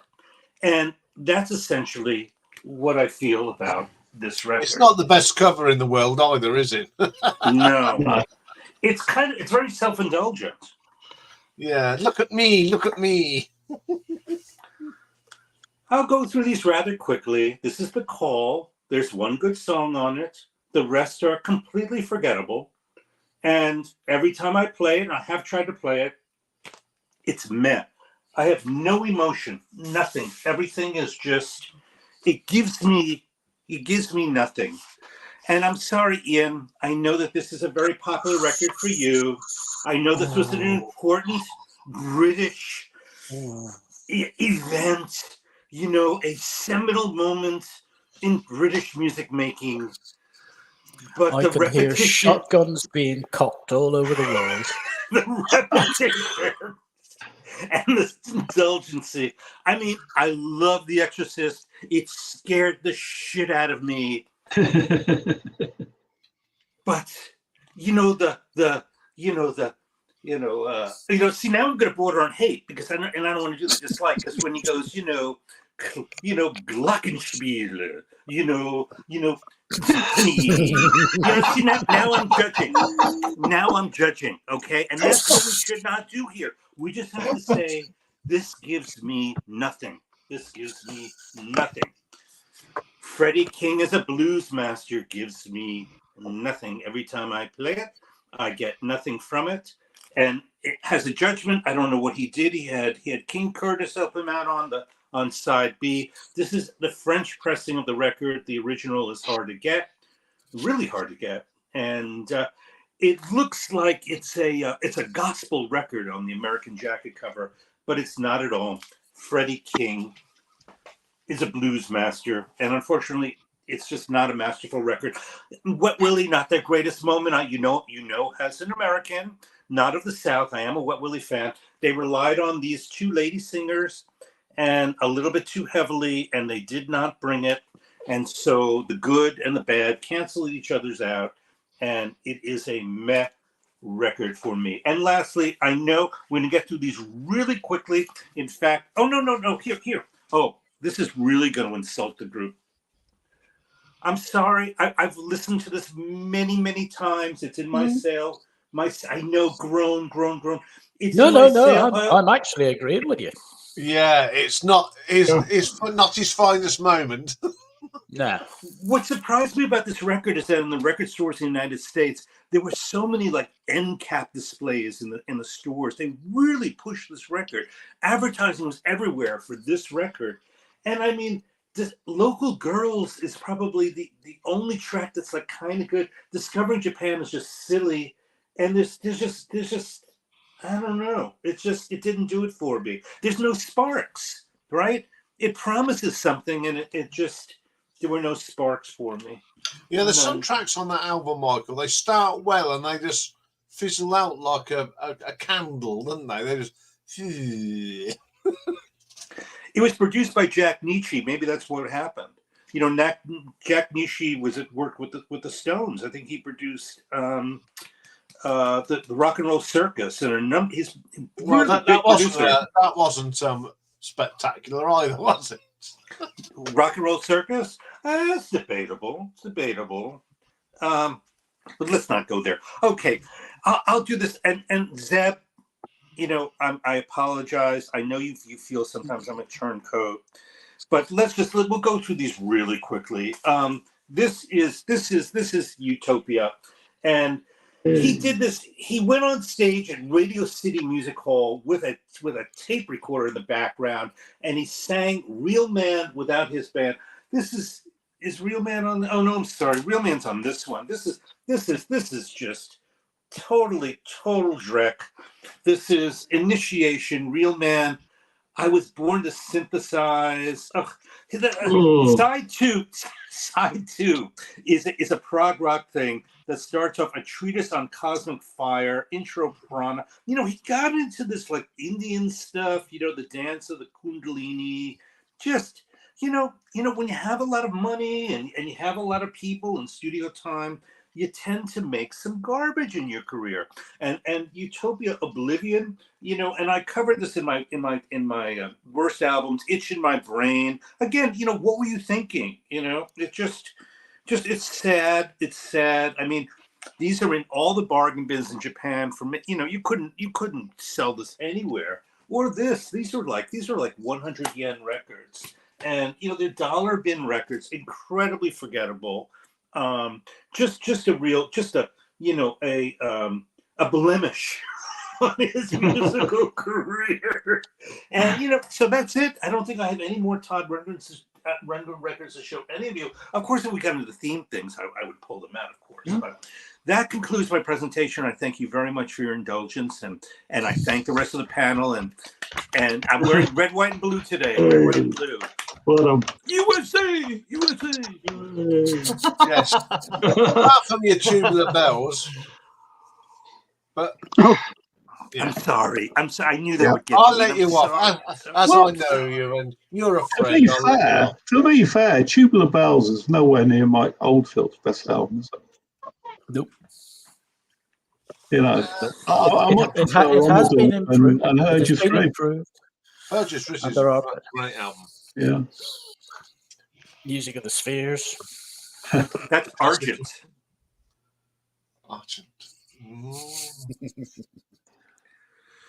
Right. Okay. I think as Rocky. I think Rocky's telling us that we need to put the wheel up. We'll get the wheel up. Before you do that, Zeb has said Amaranth. The first bit's okay, and then when it what I call the second bit with happy, the Margaret Thatcher thing is absolute diarrhea. But he made that album because it was his last version, and he just had to make something. Yes, it was to get out of his contract. It was to get out of the contract, so that's why that was made. Yes, we're doing it, Rocky. Keep your hair on. So here we are, folks. The wheel, Rocky's Wheel of Fortune. What are we going to be talking about next week? Can't get enough. Animals, colours, eponymous albums. You got it right this week. Yes. Single memories, favourite covers, blind buys, double albums, and greatest hits. That'll be tough. Yeah, so here we go.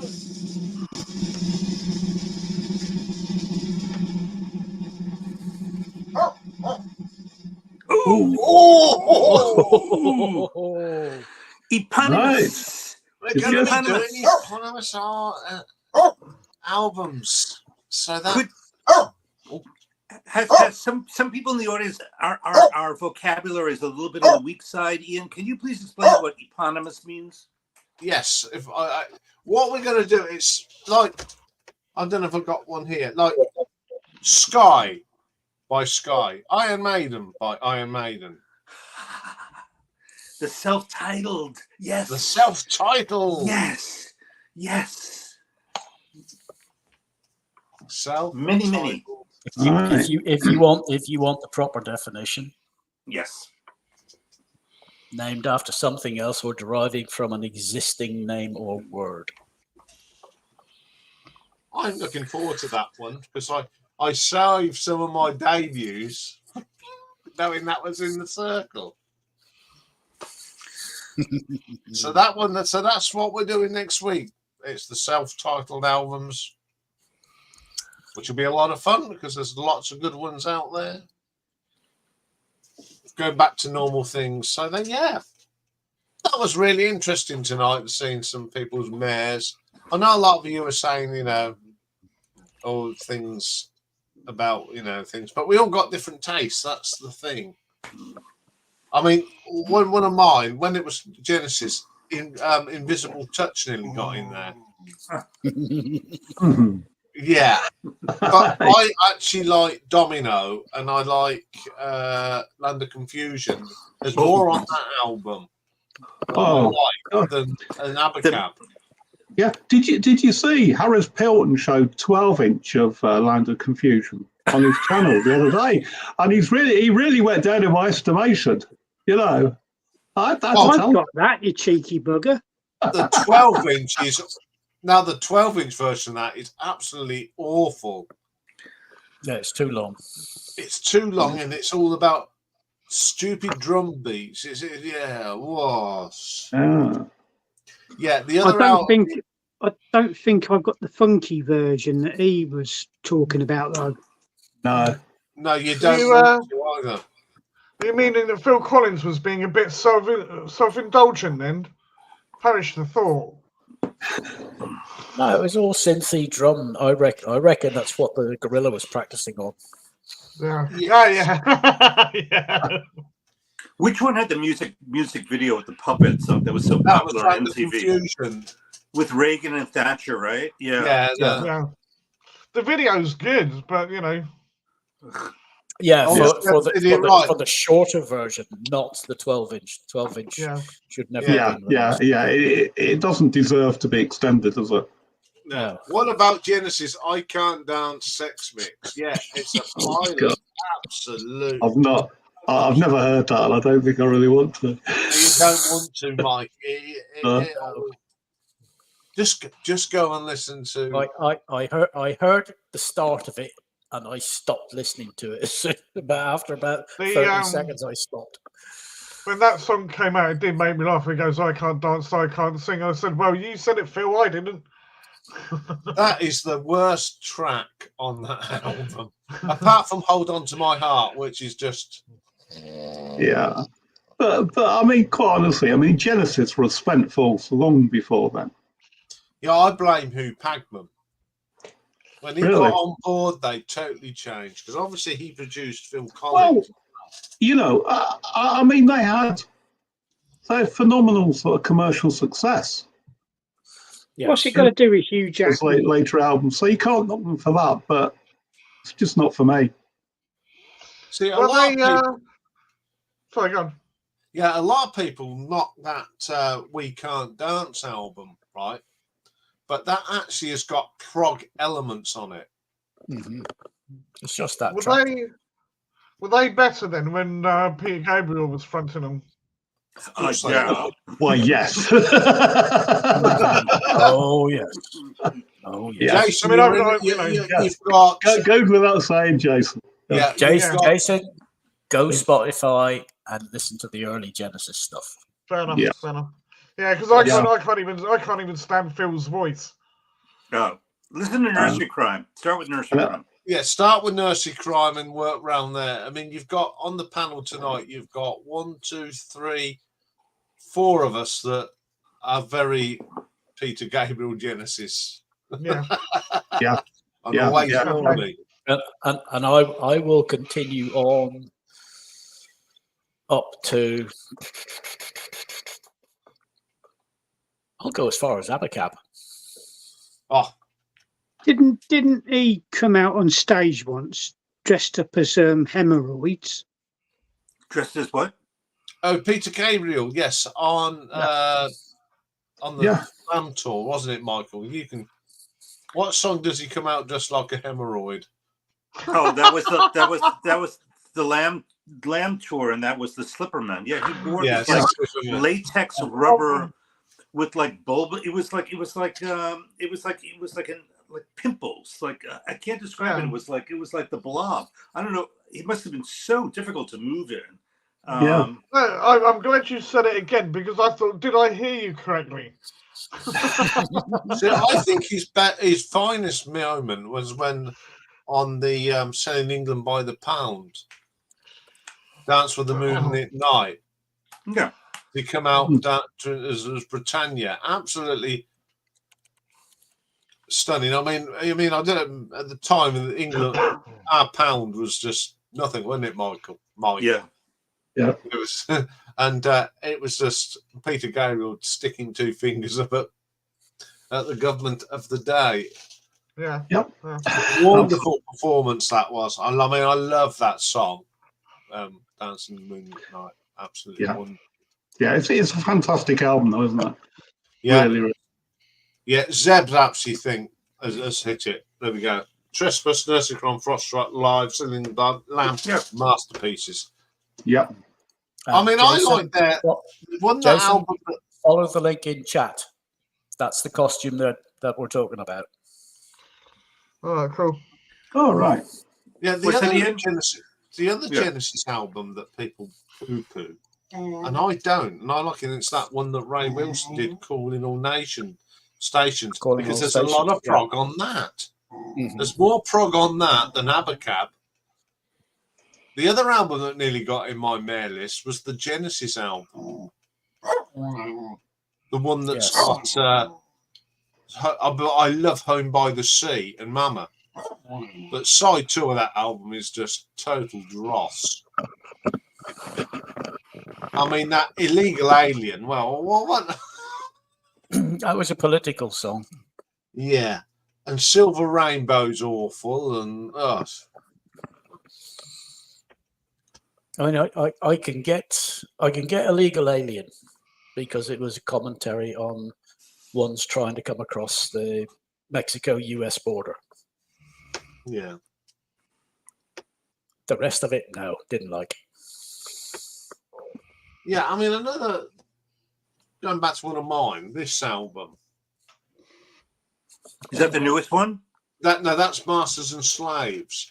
That's the one that Jolene Turner come on because Richie didn't want Iain in the band anymore.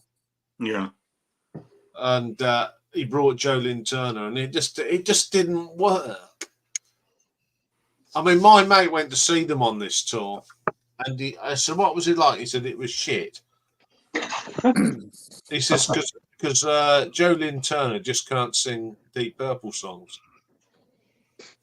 He said, they even did Burn. They opened with Burn, and he says, it just didn't sound right.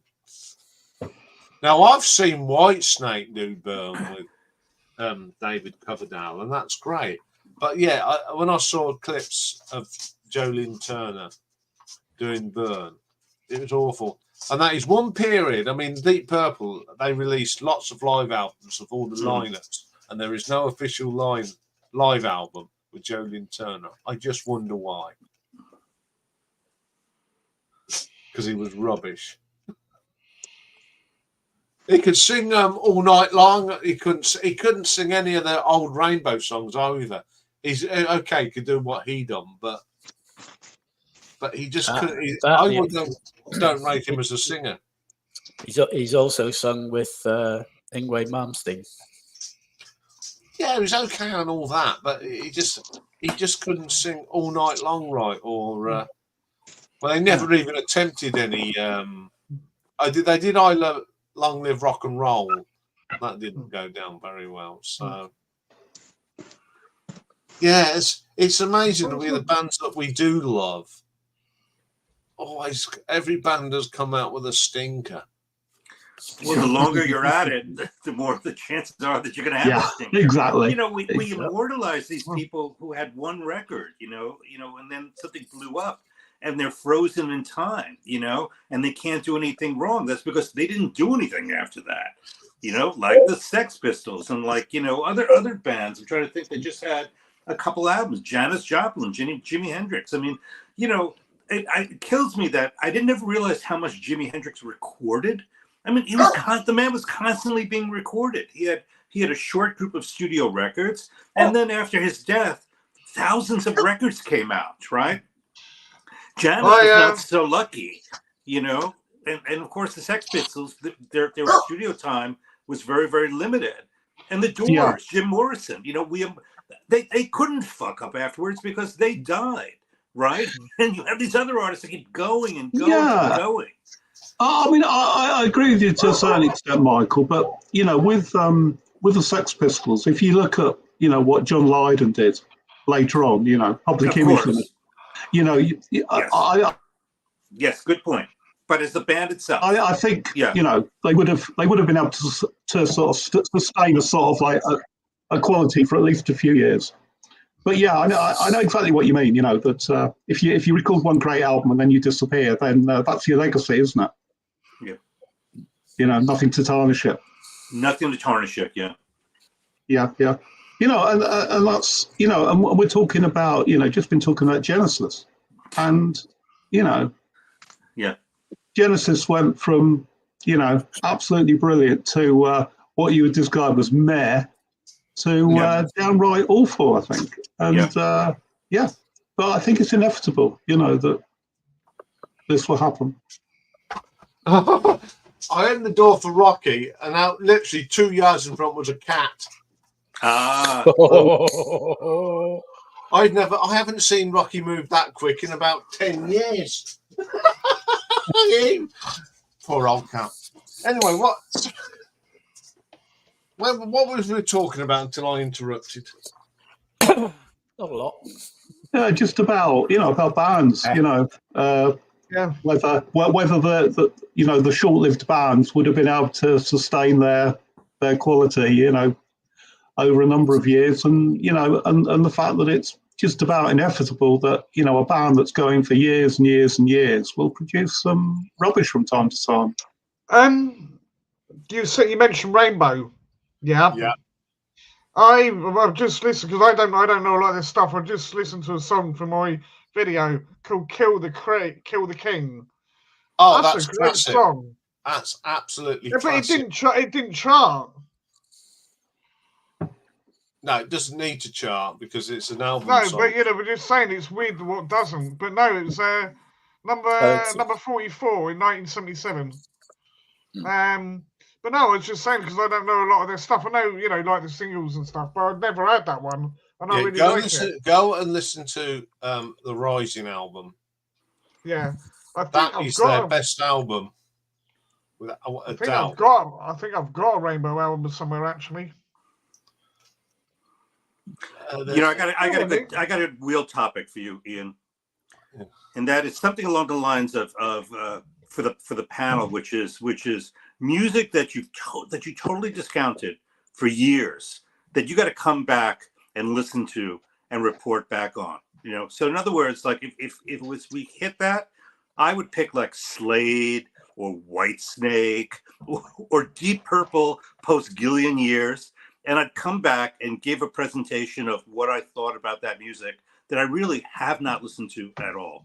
That would be my wheel topic. And I think it would be really interesting because each of us have got musical areas that the others of us haven't really paid any attention to, right? Right. And I mean, there are a lot of things, there are a lot of topics that Jimmy introduces here on the panel that I don't know about at all. And the time of the week is short. We do other things. We don't have time to absorb it. But if it was a wheel item and I had the action item to go and listen to it, I'd do it. Yeah. So sorry, can you go over that again, Michael? I had a call of nature there, so Okay. I didn't catch the start of it. I'll give you the Cliff Notes version. So my idea is this: has a wheel item. It says music that you've never heard before, okay, or that you never listened to before. And the idea is that you pick a group that you have totally ignored or have bias against for some ridiculous reason, like, and you'd come back and you'd say, guys, this week I listened to Whitesnake, and I really took in Whitesnake, and here's the good that I found, and here's the bad that I found. Here's my assessment of Whitesnake, and I really discovered them. Thank you, Ian, or thank you, Jimmy, for introducing me to this band that you've always talked about but I've never listened to. Yeah. That's really good. That's a really good idea, Michael. Yeah. Yeah, We should do instead that. of having like showing albums, just do like a school report. Kinda. Kind of do like and you would all give it a topic, and you had to go back and come back and do a presentation to your show and tell. Well, I remember doing this at school. We all had to pick something that we was passionate about. We had to give a 5-minute talk. It should be a group that another panelist adores. You should focus. You know what I'm saying? It shouldn't be like like here's the Swahili music that I covered at the Museum of Natural History. That's not where I'm going with this. Yeah, there is one or two bands that I listen to more now because of you guys. So I think I'll add it to the wheel, Michael. In fact, I'll put it straight on the wheel because I think everyone here is agreeing that there's something here. So we can all go and listen to Bernard Manning. Oh, bloody hell. So, or Gary Newman's Cars. Oh, yes. Yeah. Now we're talking. Yeah, so I think that's a great idea, and we'll put it straight on. I'll put Yeah, it on except Nick can't go and listen to Cars. He's got to go and listen to something else. Yes, he's going to listen to Todd Rundgren. I think he should listen to the entire Pink Floyd collection. Oh, God, okay. And I challenge anyone when it comes round to go and listen to Marillion. I tell you what. There you go. I tell you what. You know Ian, what? you need 2 wheels. One wheel, Rocky's Wheel of Misfortune, and then each panelist nominate a band which goes on the wheel, on another wheel. That's and a then good you idea. spin the wheel for the other panelists what they've got to listen to. Oh, proper homework. I mean, Yes. I know this is a sort of cribbing on an idea that they do on Sea of Tranquility. They had a homework thing where they had 2 guests and they had to challenge each other to go and listen to something in a week and report back. I think that's a great idea. So I think you'd have to create one wheel and I'd create another. So maybe we should sort of nominate sort of 2 or 3 artists each. So there's a good there's a good selection. So there's a good selection, and it would have to be something that whoever, for example, we're going to spin for Nick, and it lands on one of Mike's selections. If Nick has listened to all three, then we have to spin again and find something that he hasn't listened to. Yeah. Yeah, it's got to be something totally. I'm going to put it on the wheel that's down the rabbit hole.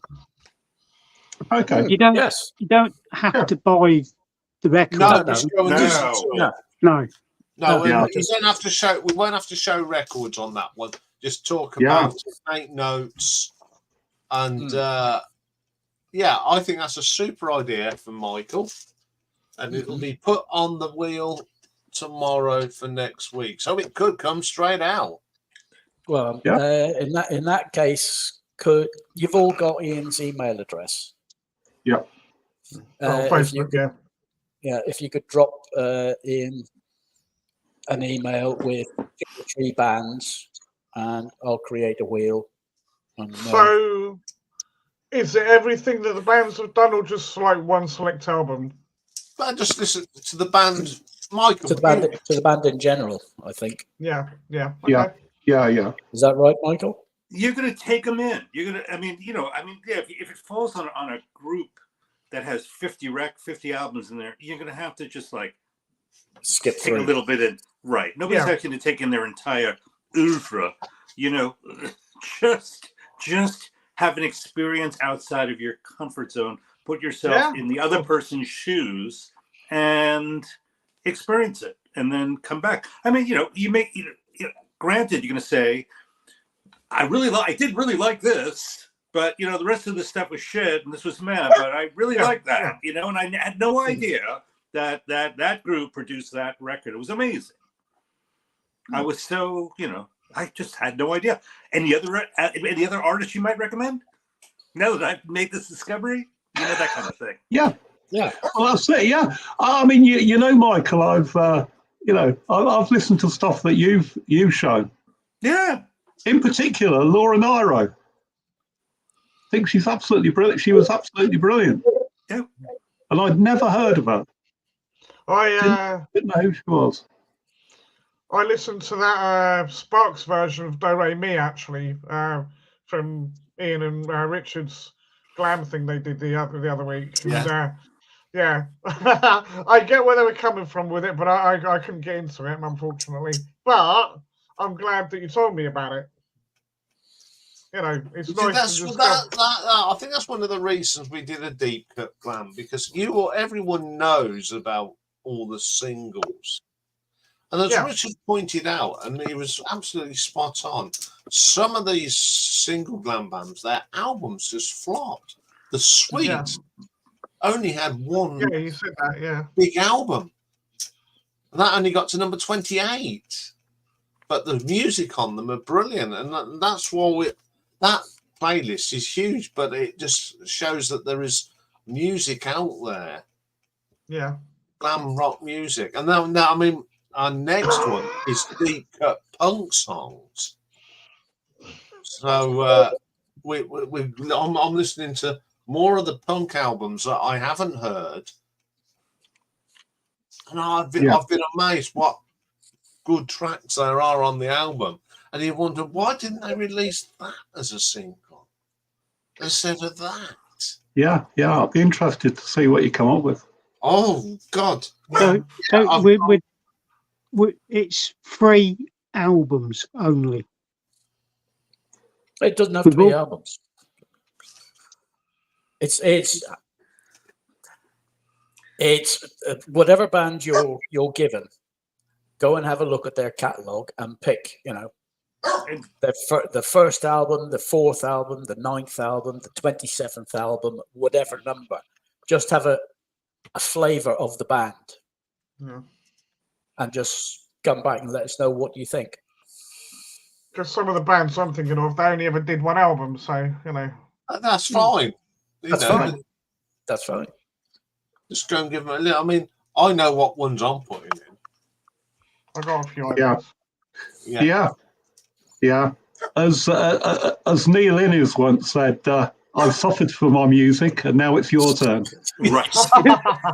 Very true. That's absolutely Very right, true. isn't it? Yeah. Yes. Yeah, I'll be looking forward to that whenever that comes out. That is. I just hope it's not the week of Father's Day, because I'm away that week. We'll see what happens.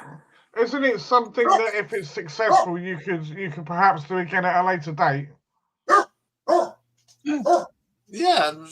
Yeah. So yeah, there's only one thing. There's only one thing about this, and that's sort of what about? Well, say if Stevie wanted to do it, we did it tonight. He's not here, so how are we going to make sure that everybody at least has an opportunity? That's called me. I've got emails. I can contact anyone that regularly comes up on the panel. So yeah, good stuff. Yeah. Now, for those that are watching this is how we talk. Well, sometimes when you've all gone to bed with your cocoa, so it's nice though. Actually, showing what we do as a group. Horlicks, mate. Oh. There's a bit of breaking news for you. What's that? Donald Trump has been found guilty of falsifying business records. Hey! Wow. Oh, brilliant stuff. Wow. Yeah. Wow. On all counts. I saw today he was comparing himself to Mother Teresa, wasn't he? I'd say hurrah. I say hooray, but also what a bloody surprise. Yeah. Well, actually, I don't think it is a surprise. These people usually get off. He's been found guilty on all 34 counts. Well, Apparently. it was 34 checks of $35,000. So yeah, it was just a clean sweep. They couldn't parse out different ones. Wow. Okay, I think it's time to show off a Nair album for yes. We've got to find the Mary's album. Oh dear, what one? I know what I'm gonna put up. We've got to keep Jimmy happy. Oh, that's very controversial. 3, 2, 1. Thank you very much. You happy now, Jimmy? Oh, delighted, yeah. What's that? That's the breaking news. Oh, G will be livid. Yes, she will be, won't she? Yes, absolutely right. Right. Once again, thank you very much for this wonderful panel. Without this panel, we wouldn't have a live stream. They're the people that make this live stream. So once again, thank you to Mike, Michael, and our newest one, and he's had a lot of fun, Jason, and his site, and Jimmy, and Nick, Dave, myself. It's lovely that Dave was able to join us, even though he's held on by a bit of sellotape. Thank you, Zeb. We'll see you all next week. Bye, everyone. Bye. Bye. Bye.